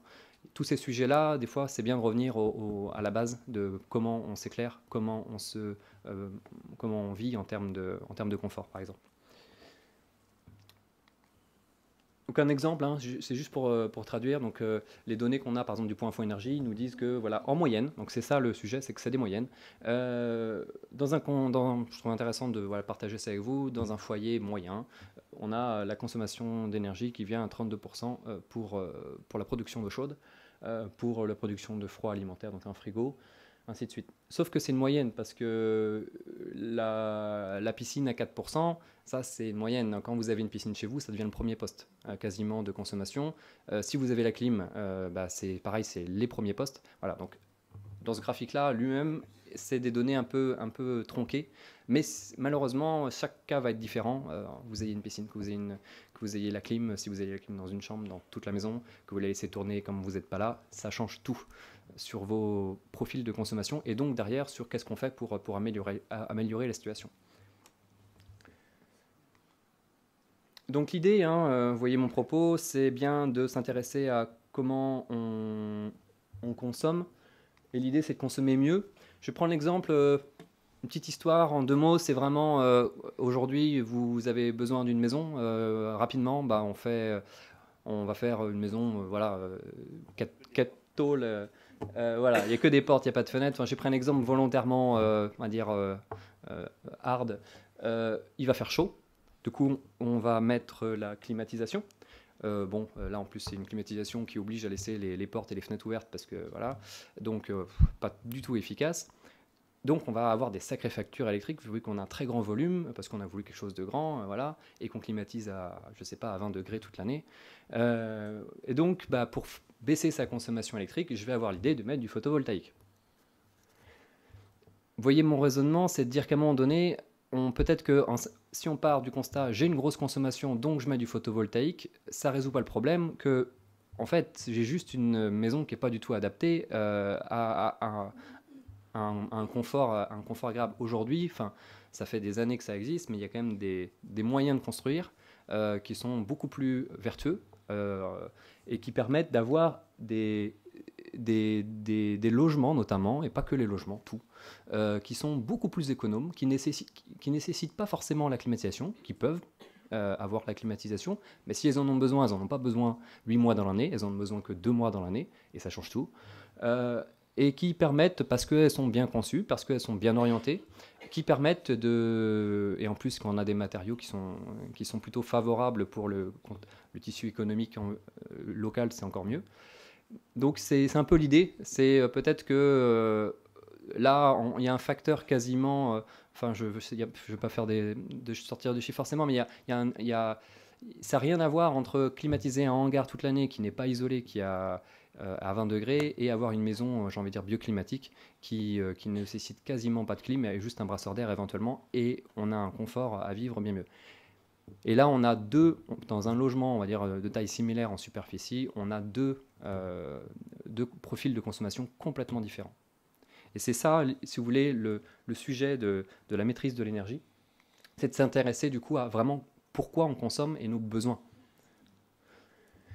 Donc tout ça, c'est pas moi qui l'ai inventé, c'est une démarche qui s'appelle la démarche Negawatt, qui a fait beaucoup de petits depuis énormément d'années. Le fameux stand qu'on a vu tout à l'heure, le schéma de transition énergétique, qui a été donc voté par le Congrès en 2016, est basé sur cette démarche. La démarche, c'est bien de s'intéresser à comment on consomme pour après venir compléter et venir regarder la production. Donc l'idée est bien de sobriété. Sobriété, c'est pas un gros mot, c'est pas la bougie. L'idée, c'est réduire le gaspillage. C'est voilà, de mettre de la clim plutôt 2 mois dans l'année parce que j'ai un bâtiment qui est isolé, plutôt que voilà, quelque chose qui est pas forcément pertinent. L'efficacité, qui est le deuxième point, lui, ça va être de dire j'ai une climatisation qui en plus, elle est efficace. Donc, si je consomme, en plus, je consomme moins pour une même climatisation plutôt qu'un truc premier prix. Et enfin, je viens compléter ma consommation par du renouvelable. Et là, j'ai un objectif qui est pertinent. Donc, un exemple très bête, mais je pense que des chiffres, des fois, ça parle pas mal aussi. Les besoins en lumière, parce que j'ai un local sombre, pour une raison X ou Y, voilà, on a oublié de mettre des fenêtres. Ce qui, dans beaucoup de bureaux, arrive pour moult raisons. On a des bureaux sombres qui nécessitent à ce qu'on allume la lumière la journée. C'est malheureux, c'est comme ça. Du coup, on a besoin d'éclairer avec du coup un éclairage, imaginons, peu performant. Donc là, les unités que j'ai mis, c'est des unités de consommation. Donc j'ai mis des unités, voilà. Mais l'idée, si vous voulez, c'est que pour avoir un besoin en termes d'éclairement de 100, en termes d'énergie, je vais devoir consommer 1000 parce que j'ai des lampes qui sont très peu efficaces. Les vieilles, je parlais incandescence, c'est celles qu'on voit quasiment plus. Et pour ça, après, je dois produire donc 1100 unités d'énergie que du coup, je vais devoir installer soit je consomme sur le réseau avec les gaz à effet de serre qui vont avec, ou avec du renouvelable. L'autre solution, c'est ça qui nous intéresse dans la maîtrise de l'énergie, c'est nous intéresser à la base, c'est-à-dire on ne va pas investir dans du renouvelable, on va investir dans des fenêtres et du renouvelable. L'idée, c'est de réduire les besoins d'éclairage de consommation pour derrière, en plus avoir, donc ça c'est la première partie, mettre de l'éclairage performant pour quand j'ai besoin d'éclairage artificiel. J'ai des technologies qui consomment relativement peu. Et derrière, du coup, vous voyez le ratio en termes de valeur, en termes de consommation, ça n'a absolument rien à voir. Je veux dire, c'est des chiffres réalistes. J'arrondis un peu, mais c'est à peu près ça. Donc c'est juste pour montrer qu'on est sur pas du tout les mêmes profils. Et la démarche Negawatt, elle est aujourd'hui, c'est la démarche qui vient de ce qu'on appelait à l'époque, dans les années 2005, le facteur 4. C'est comment, c'était les recherches scientifiques, quand ils se posaient à l'époque la question, comment on fait pour diviser par 4 nos émissions de gaz à effet de serre en 2050 ? Dans les années 2000-2005, de mémoire, c'était ça un peu Et en fait, c'est pas en mettant... remettre du renouvelable, oui, ça va aider, mais à un moment donné, il va aussi falloir s'intéresser à réduire drastiquement un peu comment on consomme et comment on utilise. Donc, pour finir un peu sur cette partie-là, les actions qu'on a mis un peu en avant, on les limite à 3 là, pour ce qui nous concerne, c'est de déjà mieux connaître les besoins. Chaque bâtiment est différent, malheureusement, c'est ça qui fait la complexité. Ça serait générique, on aurait une solution depuis plein d'années dans tous les pays du monde. Malheureusement, c'est que du cas particulier. Donc bien connaître, c'est mieux connaître comment on consomme, de quoi on a besoin, les usages, les potentiels d'économie. On est actuellement en train de faire des études avec la Chambre de commerce et d'industrie dans le secteur industriel. Voilà, il y a des gisements d'économie partout, partout. Après, il y a des économies qui nécessitent aucun investissement. Il y a des économies où il faut mettre un billet au début pour pouvoir générer derrière des économies. Mais l'avantage d'une économie, c'est que c'est à vita aeternam. Une fois qu'on l'a faite, une fois qu'on investit, l'économie va rester. Et du coup, après, ça va être d'améliorer l'efficacité énergétique des bâtiments. C'est l'idée aussi, c'est à un moment donné, dans le contexte économique dans lequel on est, aujourd'hui, il ne vous aura pas échappé qu'en Calédonie, on traverse une petite crise économique. Et les sujets de relance, j'ai envie de dire, il y en a un, c'est la transition énergétique. C'est justement pour améliorer l'efficacité, il y a plein d'investissements à faire, il y a plein de travaux à faire pour aller chercher cette performance, améliorer cette intensité énergétique. Ça va nous faire du travail pour les années à venir, ça va nous permettre d'être plus compétitifs dans le Pacifique et en même temps de réduire un peu notre impact. C'est, je pense, quelque chose d'intéressant.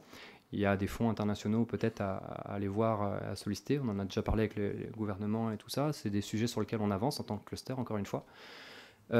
Mais voilà, ça fait partie des sujets également à creuser, à développer. Et je pense là, c'est un gros morceau. Et puis enfin, comme on l'a dit tout à l'heure, il y a le prix, peut-être de ce prix de l'électricité notamment qui n'a pas bougé depuis 10 ans. Il y a certaines niches qui perdurent, qui du coup ne sont pas... Tout à l'heure, je parlais un peu d'aide sur ce sujet-là, mais il y a des secteurs économiques qui ont des on va dire des remises, et du coup, ils ont un coût d'électricité qui fait que très peu d'actions de maîtrise de l'énergie ou même du renouvelable n'est rentable pour eux. Du coup, pourquoi ils feraient des économies d'énergie? C'est pas rentable parce que le prix est vraiment pas cher. Donc c'est ça les sujets qu'il faut remettre aujourd'hui sur la table. Ça serait il y a d'autres sujets, mais déjà ouvrir ces sujets-là. Bon, il se trouve qu'il y a peut-être avec la SLN aussi à voir tous ces sujets, mais en tout cas ça fait partie des sujets sur lesquels aujourd'hui je pense on arrive à des tournants énergétiquement. Il y a la centrale pays qui arrive. On va vivre dans les années à venir une révolution énergétique en Calédonie, donc autant en profiter pour essayer de remettre le maximum de sujets à plat, puis à avancer tout en ayant en tête que l'objectif reste de réduire notre impact en termes de consommation énergétique et d'impact en termes notamment de réchauffement climatique. Voilà, je vous remercie. C'était donc mon intervention pour Synergie.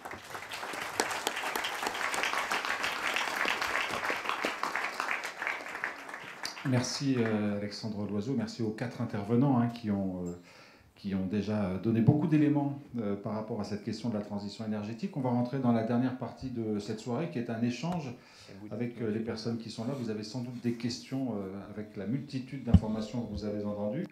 Petite règle du jeu pour que tout se déroule de façon fluide. Pour ceux qui sont assis sur les bancs des élus, vous avez un micro devant vous, donc il faut appuyer sur le petit bouton à droite pour mettre le micro en marche. Et puis il ne faut surtout pas oublier de l'éteindre une fois que c'est fait.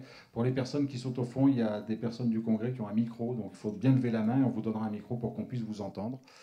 La parole est à vous, les intervenants sont disponibles. Si vous avez des questions, n'hésitez pas à vous manifester. Une première question, allez-y. Bonsoir. Ça fait un peu bizarre. Alors moi je vais parler parce que tout le monde peut dire ce qu'il veut, mais moi je vais essayer de représenter le seul qui n'est pas là ce soir, c'est le climat et la Terre. Qu'est-ce qu'il penserait de nous? Qu'est-ce qu'il penserait de nous? On a un climatologue qui nous a raconté qu'en 2050, et puis lui il le dit, mais en fait il y en a plein qui le disent, le GIEC il le dit, tout le monde le dit, qu'en 2050 il faudrait qu'on fasse plus d'émissions. Plus d'émissions. C'est pas en faire moins, c'est en faire plus. Donc, nous, on a décidé d'en faire moins parce que on n'a pas de solution. Donc, on va en faire moins. Sauf que le temps va passer et les enfants qui naissent aujourd'hui, quand ils auront 50 ans, ils vont penser quoi de nous? Quand, par exemple, à Tamois, il fera 45 degrés, qu'il va y avoir des feux de brousse, qu'on n'aura plus de diesel pour les camions de pompiers, qu'il n'y aura plus d'eau pour éteindre le feu, on va faire comment? La Terre, elle va penser quoi de nous? La Terre, elle s'en fiche, la Terre, elle va continuer. Je pense qu'il faut qu'on soit beaucoup plus courageux il faut se rendre compte qu'en 100 ans, 150 ans, avec le progrès et tout, on a quasiment, on est en train de faire la 6e extinction de masse dans les espèces. On est en train on voit bien, la côte Est, elle a été surexploitée. Aujourd'hui, ça ressemble à rien. Les gens là-bas, ils sont pas contents. Après, on dit que c'est des délinquants, mais chez eux, ça ressemble à rien. Ils n'ont pas d'avenir. Donc, quand il n'y a pas d'avenir, on les voit les jeunes. Quand il n'y a pas d'avenir, ben, ils sont pas contents. Enfin, c'est normal. Puis la Terre, elle va continuer, le climat va bien moquer de nous, et puis en fait, je pense qu'on est juste en train de se suicider. Si on fait juste un petit effort, on est en train de se suicider, c'est tout. Alors moi, franchement, j'ai pas de solution à part décroître, drastiquement. Moi, je me dirais, bon, il y en a, ils sont pas capables, bah tant pis. Et moi, par contre, je vais essayer, perso, tout seul dans mon coin, avec ma bande de copains peut-être, hein, ben, de se dire que ben, on va essayer de plus émettre de CO2. Donc, essayer de ne plus acheter des choses qui sont construites dans un autre pays, parce que les transitions énergétiques, c'est génial, hein, mettre des panneaux solaires fabriqués en Chine. Nous, on va arrêter de polluer, très bien. On va descendre notre taux qui est déjà phénoménal de petits Calédoniens pollueurs, là. On va descendre notre taux, mais pendant ce temps-là, les Chinois, ils vont polluer. Mais ils polluent la même planète que nous. Je vais arrêter là, je vais laisser les autres parler. Merci. On ne sait pas s'il y a une réaction ou on passe à une autre intervention éventuellement. Est-ce que quelqu'un veut ajouter quelque chose, poser une question, réagir sur toutes ces questions-là? Oui, monsieur, allez-y. Oui, bonsoir. Je dirais qu'en venant dans cet hémicycle pour parler de la transition énergétique, ce qu'on attend, surtout des élus, c'est qu'ils nous pondent un schéma, pas de transition, mais un schéma de révolution de nos modes de vie pour qu'on se projette sur le sans pétrole et comment on va y arriver. Quelle est la résilience? Quels sont les outils de résilience du territoire sur les éléments indispensables à notre vie en collectivité? C'est un schéma de révolution qu'il nous faut. Ce n'est pas un schéma juste de transition. Donc, pour quand est le schéma de révolution?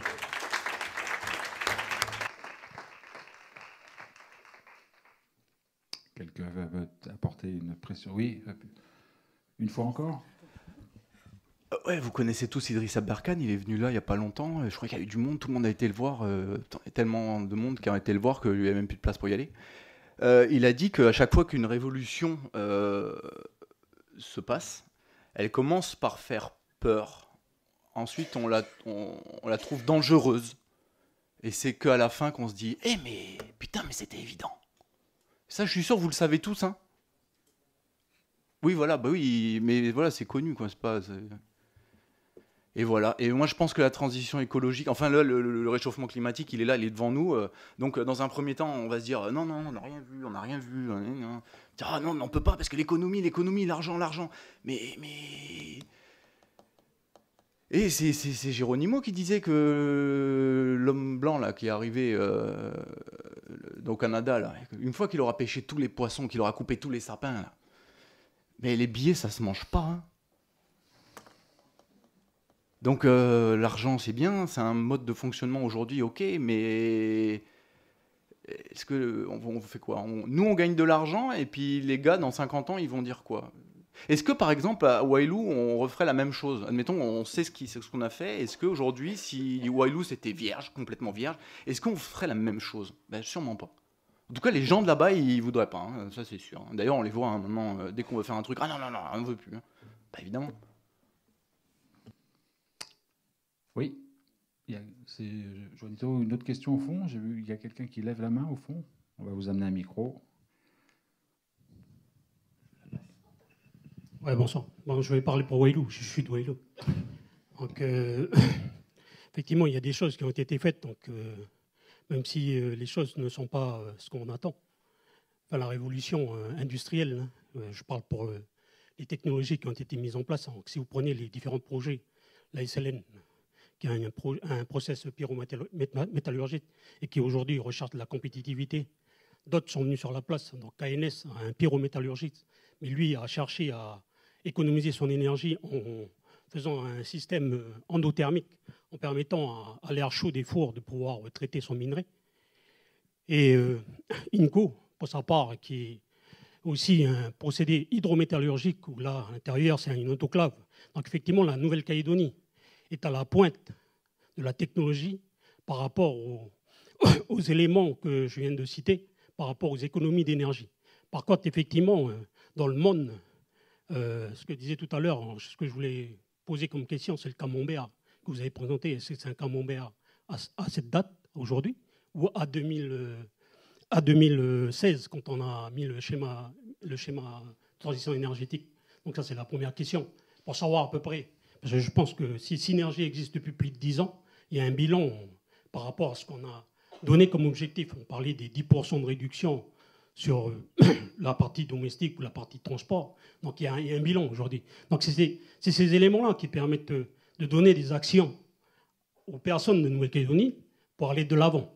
Alors pour en venir à la Côte-Est, hein, je suis de la Côte-Est, hein, c'est pas parce que, moi effectivement, les mines ne sont plus exploitées comme elles étaient à l'époque, parce que le minerai ne le permet pas aujourd'hui. Si on cherche de la compétitivité, il faut savoir que la latérite, c'est des coûts élevés pour pouvoir le traiter. Enfin, je connais pour avoir travaillé dans le milieu. Et les gens de la côte-est, effectivement, ils ne sont pas là à chercher la lumière, mais ils sont là à l'économiser. Donc ils n'ont pas de lumière. Voilà, on est dans une salle, là. Je vois, on a des lampes fluocompactes qui sont là, qui ont un rendement lumens sur watt qui est plus élevé que des lampes à LED. Donc là, déjà, je profite de la synergie, c'est de sponsoriser le congrès en proposant des lampes à LED. Donc là, c'est une des actions. On est là, assis dans la salle, l'éclairage est allumé. Alors je regarde, il y a 10 lampes sur une ligne. Donc voilà, c'est des choses assez simples. Comme vous le soulevez tout à l'heure, l'efficacité énergétique ne passe que sur l'analyse dans laquelle on est. Donc pour Wailou, hein, je tiens à vous rassurer, moi je suis de Wailou, je suis ingénieur de Wailou. Donc je sais que la technologie, elle évolue et qu'on doit chercher des efficacités. Malheureusement, le monde change. Vous parlez de la Chine. La Chine, quand on compare la Chine par rapport à notre minerai, il y a eu le pig iron. Eux, par contre, ils ont augmenté leur production, leur consommation de charbon. Ça a été un pig iron, mais plus le pig des émissions de gaz à effet de serre. Pourquoi? Pour des raisons stratégiques. Donc malheureusement, on est tous on est coconnés dans cela, et à nous de réagir. Donc effectivement, le chemin de la révolution, hein, c'est comme disait tout à l'heure M. Loiseau, c'est que c'est à chacun de sa part de faire. Peut-être vous avez votre opinion, mais je tiens à vous rassurer. Quel que soit, moi je suis de la Côte-Est, hein, je préfère que ma Côte-Est reste telle qu'elle, et qu'on va sur des éléments qui nous permettent d'aller de l'avant et de diminuer ces réductions des émissions de gaz à effet de serre. Alors je viens féliciter le clan GDPL pour l'envie de pouvoir trouver un partenaire qui permette d'aller de l'avant. Et ces partenaires, il y a Synergie, sont là, ce sont des partenaires. Donc peut-être qu'un particulier va vouloir louer sa toiture et demander à un partenaire de Synergie de venir installer des panneaux et qui leur permettent de participer. Parce qu'on n'a pas les fonds. Les particuliers n'ont pas forcément les moyens de s'installer des panneaux solaires de 6 kW ou de 3 kW sur une toiture. Mais peut-être que Synergie pourrait proposer de venir le louer, de louer la toiture pour pouvoir faire en sorte que les émissions de gaz à effet de serre, la réduction de consommation se le fasse. Voilà ce que je voulais apporter et remercier l'ensemble des participants pour effectivement faire révolutionner l'esprit.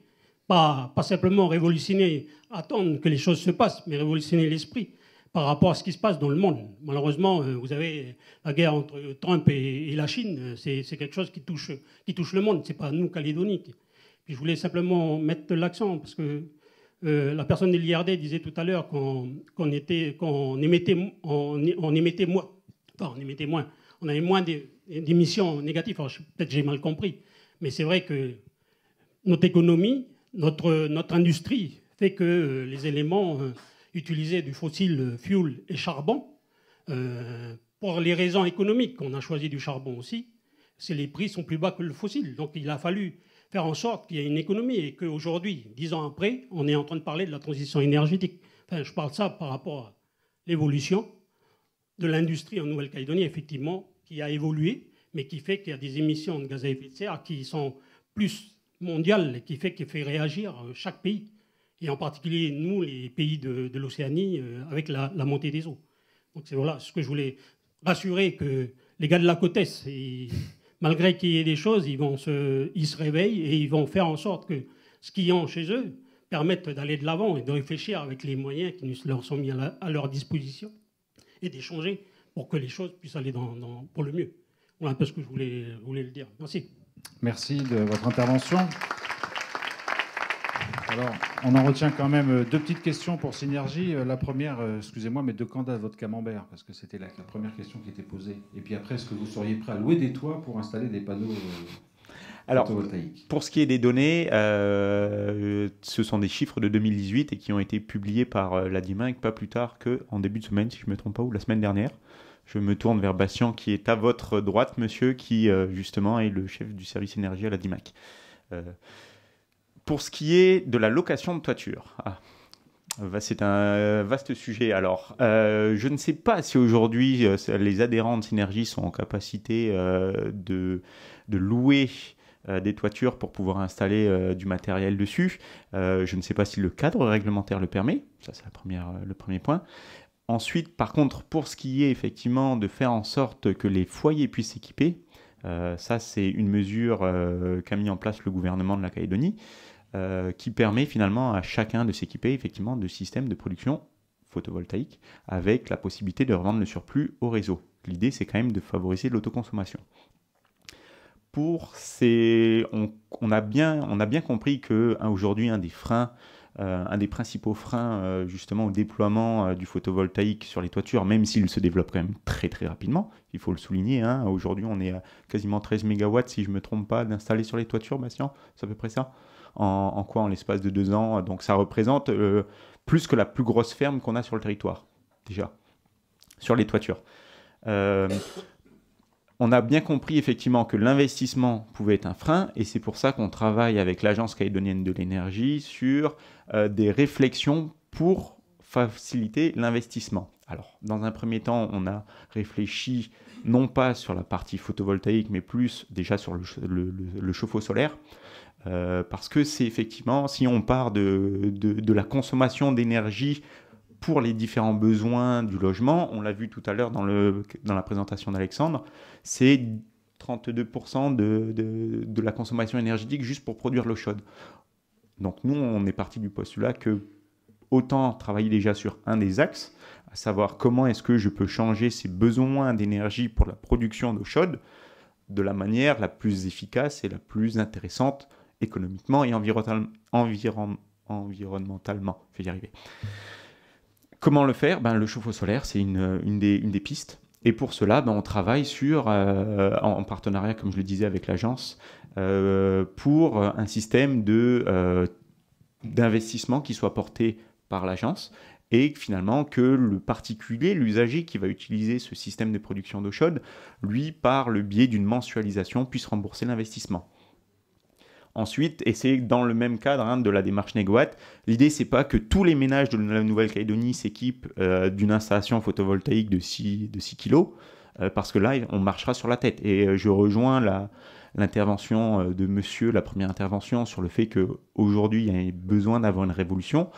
Oui, sauf qu'on est dans un modèle économique, on a tous quand même besoin de manger, on a quand même tous besoin d'un toit sur notre tête. Et aujourd'hui, l'idée, c'est pas de faire « Ok, l'énergie renouvelable, c'est super, on va en consommer comme les Américains, comme on dit, comme le dit l'expression, mais qu'on va le faire de manière intelligente. » Et pour ça, travaillons d'abord sur sobriété, quels sont mes besoins réels en énergie, ensuite efficacité, c'est-à-dire comment est-ce que je peux m'éclairer avec un système le plus performant possible, et dans un troisième temps, travailler sur le renouvelable.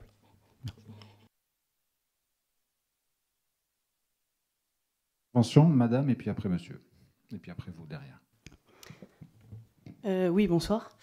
Effectivement, moi je trouve qu'on a aussi parlé beaucoup de petites mesurettes qui sont très bien, mais effectivement les ampoules, etc. et compagnie, l'éco-mobilité, et voilà. Moi, je voulais soulever 2 points. C'est que, par exemple, le Néobus, qui est encore au diesel, alors que Tahiti là, vient de s'équiper de 160 bus électriques. Voilà, ça c'était un petit point.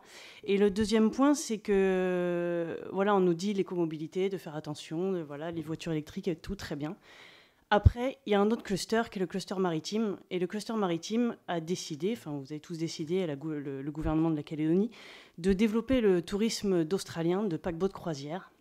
Et à savoir qu'un paquebot de croisière, c'est 1 million de voitures. Quand il est à quai, ça équivaut à 1 million de voitures. Donc si nous, ici, on a 200 000 voitures, quand il y a un paquebot d'Australien, c'est 1 million de voitures. Et les projets de développement du tourisme de paquebot, c'est 400 paquebots par an. Donc, je pense qu'après, voilà, ça fait, on peut changer les ampoules, mais si on continue à faire du tourisme d'Australiens qui en plus consomment des chinoiseries, c'est pathétique. Vous vouliez intervenir aussi? Allez-y. Oui, c'est sûr, pour les paquebots, à un moment donné, il faut mettre les priorités aussi là où elles sont et là où sont les plus gros postes peut-être. Et moi, je voulais juste intervenir pour dire que j'ai l'impression qu'au niveau de l'énergie, aucune solution n'est parfaite. On en consomme tous et c'est très compliqué de personnellement dans sa vie implémenter le zéro énergie. Je pense que personne ici n'y est. Et donc, il faut tout faire au mieux. Donc, ce que vous avez dit, etc. Bon, voilà, on fait tout ce qu'on peut, les bateaux de croisière, etc. Mais du coup, le problème de l'énergie, c'est au niveau des gaz à effet de serre, du climat. On parle beaucoup de ça. Enfin, c'est lié. Donc, c'est pour ça aussi qu'on se casse la tête à tout ça. C'est pour le climat. Et donc, on parle beaucoup des émissions liées aux énergies. Et tout ça pour dire que du coup, il y a d'autres solutions. Enfin, on ne parle pas de captage de carbone. Enfin, on pourrait en parler. Et par rapport au GIEC, par exemple, une forêt, ça capte beaucoup plus de carbone qu'une prairie, qu'un pâturage, etc. Le GIEC, dans son rapport, a dit qu'il faudrait diminuer notre consommation tous de viande et de produits d'origine animale de 90%. Et ça nécessite zéro investissement, ça ne nécessite pas de mettre des solaires partout, ça ne nécite pas de batterie, ça ne nécessite rien, c'est accessible directement tout de suite. Et que prévoit de faire le gouvernement pour inciter les gens à arriver à ce niveau très faible de consommation? Et qu'à regarder pour savoir qu'on n'y est pas du tout. Et je vois qu'au contraire, on sponsorise les élevages ici qui nourrissent. Les animaux sont nourris avec des aliments importés, à part pour le bovin. Mais le bovin, ça produit très peu. Une vache, ça occupe plusieurs hectares au détriment d'une forêt qui capte énormément plus de carbone qu'un pâturage. D'ailleurs, les pâturages sont déficitaires au niveau du bilan carbone, puisqu'ils en captent, mais les animaux relâchent du méthane dessus. Et donc en fait, on peut se casser la tête sur l'énergie. Et il y a aussi, par rapport au climat, ces sujets-là, qui, je pense, sont liés. Et voilà, je voulais préciser par rapport à ça. Est-ce que ça ne peut pas faire partie du plan de transition général de la Calédonie? Et de toutes les manières, si on ne fait pas ça, on ne sera pas à la hauteur, quoi qu'on fasse, même si on arrive à zéro émission au niveau purement énergétique. Je vais vous demander d'éteindre votre micro, s'il vous plaît. Voilà. La complexité de la transition, de la révolution. Vous aviez une intervention, une question, monsieur? Oui, j'aurais une petite question parce que je pense que la Calédonie a la chance d'avoir des gisements d'énergie renouvelable. Le soleil, le vent, entre les alizés, les éoliennes, les panneaux solaires, tout ça c'est très bien. Le problème c'est que, comme dans toutes ces énergies renouvelables, on a un problème de stockage. Je crois qu'on a un avantage en Calédonie, c'est qu'on pourrait stocker facilement et pour pas très cher l'énergie. J'ai eu la chance d'habiter dans la vallée de la Maurienne en Savoie il y a une trentaine d'années. La vallée de la Savoie, la vallée de la Maurienne fournit une énergie considérable parce qu'elle sert de tampon à une énergie que vous connaissez bien, qui est l'énergie atomique. Et l'énergie atomique, elle n'est pas souple du tout. C'est-à-dire on ne peut pas freiner, accélérer une centrale comme on veut. Donc quand on veut la freiner, on ne sait pas. Donc on envoie de l'électricité dans un circuit et on remonte de l'eau dans un barrage. Et quand on en a besoin, au lieu de redémarrer la centrale atomique, on récupère cette eau en la faisant descendre dans un barrage en dessous avec des turbines hydrauliques. Ici, on a du dénivelé, on a des endroits où il y a déjà des pistes, puisqu'il y a des anciennes mines. En plus, ça permettrait d'entretenir ces pistes qui s'écroulent et qui font des glissements de terrain. Et on pourrait très bien utiliser ce dénivelé pour créer du stockage. Et à ce moment-là, on pourrait multiplier énormément les énergies renouvelables. On pourrait utiliser beaucoup plus de panneaux solaires et beaucoup plus d'éoliens, pas pour consommer plus d'électricité, pour consommer moins d'électricité carbonée. Voilà. Et il y a un autre petit point, pour rebondir sur ce que disait ma voisine de devant tout à l'heure. Il y a des pays en Europe qui, pour limiter la pollution des paquebots, je vais vous citer la Norvège par exemple, dès qu'un paquebot rentre dans les eaux territoriales de la Norvège, il change de carburant. Il n'a pas le droit de consommer du fioul lourd quand il est dans les eaux de la Norvège. Et tous les paquebots qui ne sont pas bicarburants sont interdits. Donc c'est clair, il n'y a que des paquebots bicarburants et ils passent au gasoil qui pollue 100 fois moins que le fioul lourd. Voilà. On peut faire la même chose ici. Merci. Voilà des idées. Madame. Bonsoir à tous. J'ai une question pour l'Assemblée en général. Qui a participé au TEDx il y a 2 ans au Rex? Bon, ben voilà, vous êtes la seule, visiblement. En fait, au TEDx, il y a 2 ans, il y avait une jeune femme qui a donc présenté son projet. Donc, c'est une jeune enfant du pays.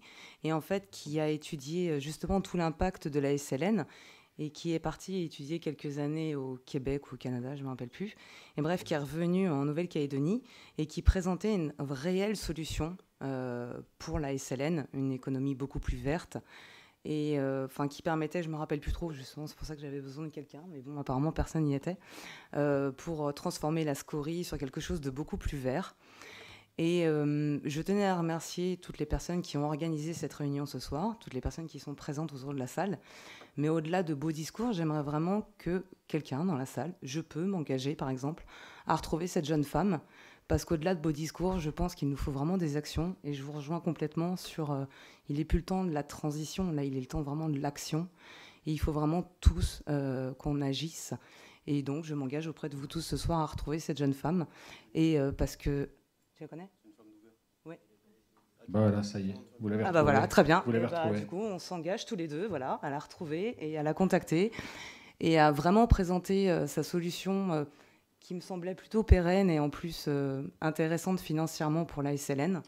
Et parce qu'au bout de 2 heures de réunion, il me semble qu'il faut absolument qu'on reparte avec un minimum de plan d'action, parce que sinon, c'est 2 heures de débat qui n'auront, entre guillemets, aucunement servi.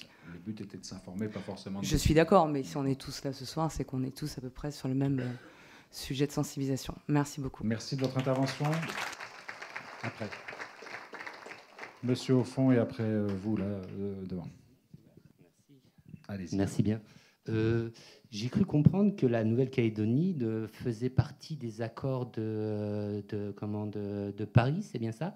On est inscrit, on est soumis aux accords de Paris, c'est ce que j'ai cru comprendre, monsieur le président du Congrès, que vous disiez par rapport au schéma de transition d'énergie en Nouvelle-Calédonie. C'est ma question. Oui ou non, faisons partie des accords de la COP 21 de Paris? Monsieur Wamitan. Enfin, on n'est pas soumis aux dispositions de l'accord de Paris. On n'y est pas, hein, c'est bien ça. D'accord, ok. Merci. Vous êtes dans la salle. Monsieur, vous vouliez prendre la parole. Alors, bonjour. C'est ce qui avait été annoncé, il me semblait. C'est ce que j'avais cru comprendre, c'est pour ça. Merci. Donc, en fait, moi, je suis là parce que j'ai plein de questions. En fait, j'avais plein de questions à vous poser. J'étais parti au départ en me disant, voilà, de vous poser, par exemple, quel est le jour du dépassement de la Nouvelle-Calédonie. C'était une question qui m'intéressait. Et en fait, après tout ce que j'ai entendu ce soir, il y a quelque chose en fait qui m'alerte, c'est que la Nouvelle-Calédonie est donc un pays qui est extrêmement pollueur, que les solutions qui sont proposées, c'est des solutions majoritairement individuelles. Donc en fait, on ne met pas en place de taxes pollueur-payeur, d'après ce que je comprends. Par rapport au climat, on voit une corrélation avec l'exploitation du pétrole dans les années 50, 1850 jusqu'à nos jours, et on voit justement ce climat qui a évolué avec l'utilisation massive de pétrole.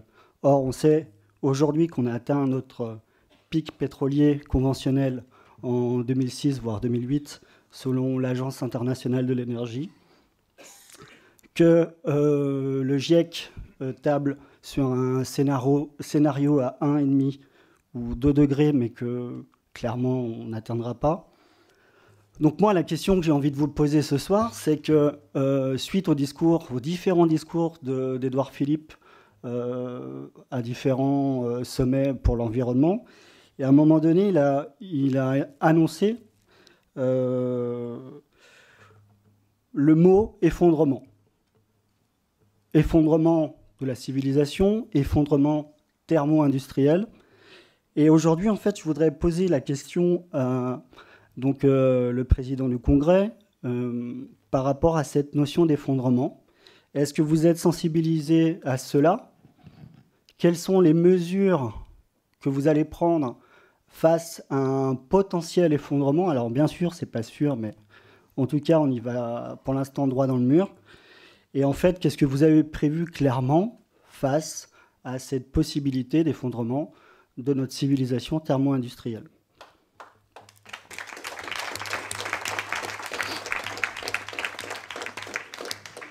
Monsieur le Président du Congrès, visiblement, les questions convergent vers vous, mais c'était pas forcément le but de la soirée, hein, mais voilà, là, est-ce que vous voulez dire un mot sur cette intervention? Je pense qu'il y a quand même des...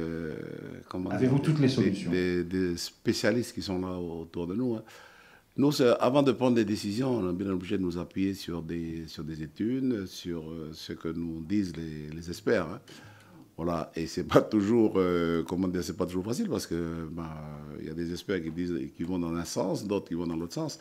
Mais ce qui est sûr, c'est que avec le schéma des transitions énergétiques que le Congrès a voté, c'est déjà une première étape. Voilà, c'est déjà un premier pas. Les débats qui ont eu lieu ici, donc c'était des débats qui ont été intenses. Mais je pense qu'au niveau de la classe politique, on a pris conscience quand même.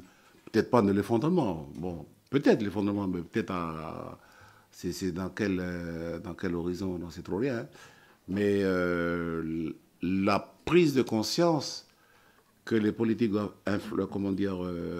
insuffler à la population calédonienne, elle est présente, en tout cas dans les débats menés ici par la classe politique. C'est ça ce que je veux vous dire. Maintenant, ce que nous sommes en train de mettre en place avec le schéma de transition énergétique, c'est un premier pas. Mais évidemment, ce n'est pas parfait. Donc, on n'a pas des solutions toutes trouvées, ou en tout cas qui matchent avec ce que vous venez de dire, en reprenant ce qu'a prononcé dans un discours, je pense qu'il a dit, comment il a dû prononcer, là, le Premier ministre, sur le possible effondrement. Bon. Ça, je ne peux pas vous dire exactement ce qu'il a voulu exprimer là-dessus. Mais en tout cas, nous, on n'est pas encore là. On dit, si, peut-être il y aura un effondrement, mais peut-être pas non plus. Alors, en tout cas, c'est ce que j'ai compris tout à l'heure de l'exposé de M. Nenkes. On a encore peut-être le temps de prendre une ou deux interventions, pas trop. Moi, si je peux me permettre juste une toute petite intervention, c'est que il me semble que l'équation qu'on ne pourra pas résoudre ce soir, et sans doute pas pendant longtemps, c'est l'engagement personnel des gens qui sont ici, qui sont sensibilisés, qui sont pour certains extrêmement inquiets, et puis qui trouvent que les politiques publiques ne vont ni assez vite ni assez loin. Je pense que cette question, elle ne pourra pas être réglée ce soir, mais qu'elle est dans la tête de beaucoup de monde, y compris dans celle des élus, d'après ce que j'ai cru comprendre. Est-ce qu'il y a encore des interventions?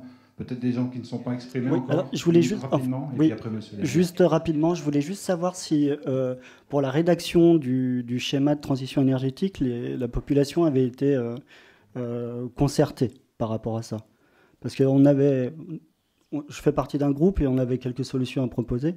Donc c'est vrai que parfois, peut-être exprimer un besoin envers la population, en tout cas de se tourner aussi vers des gens qui ne sont pas forcément du métier, certes, mais qui ont peut-être aussi quelques idées intéressantes. Loïc Martin-Cochet ou Alexandre Loiseau pour répondre à cette question.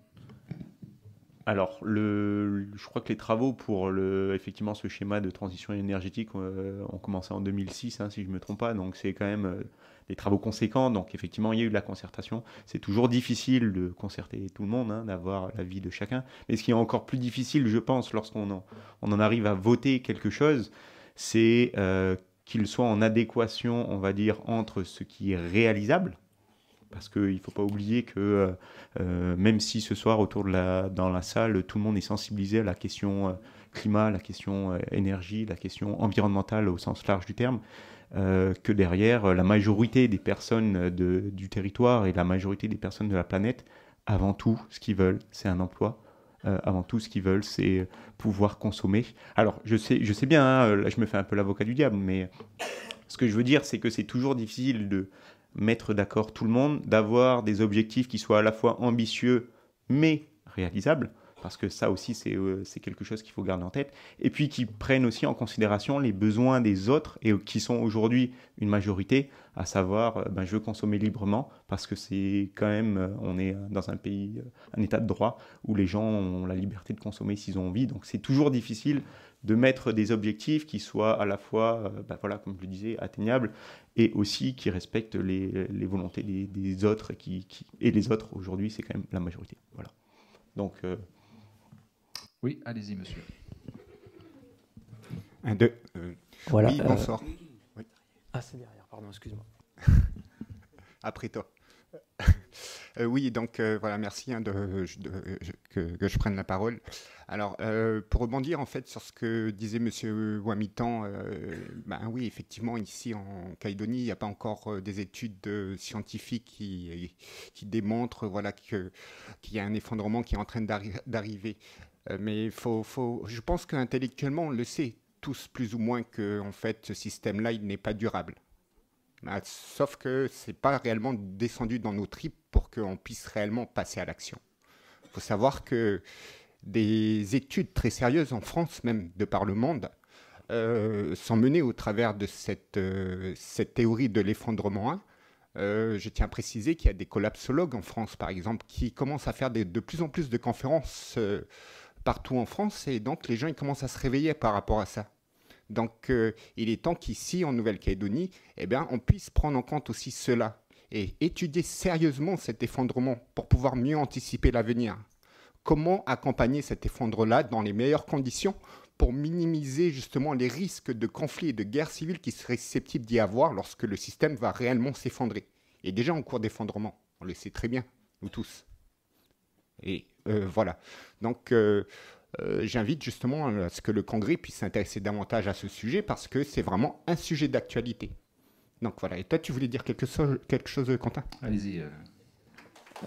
Je vous demande d'éteindre votre micro, s'il vous plaît.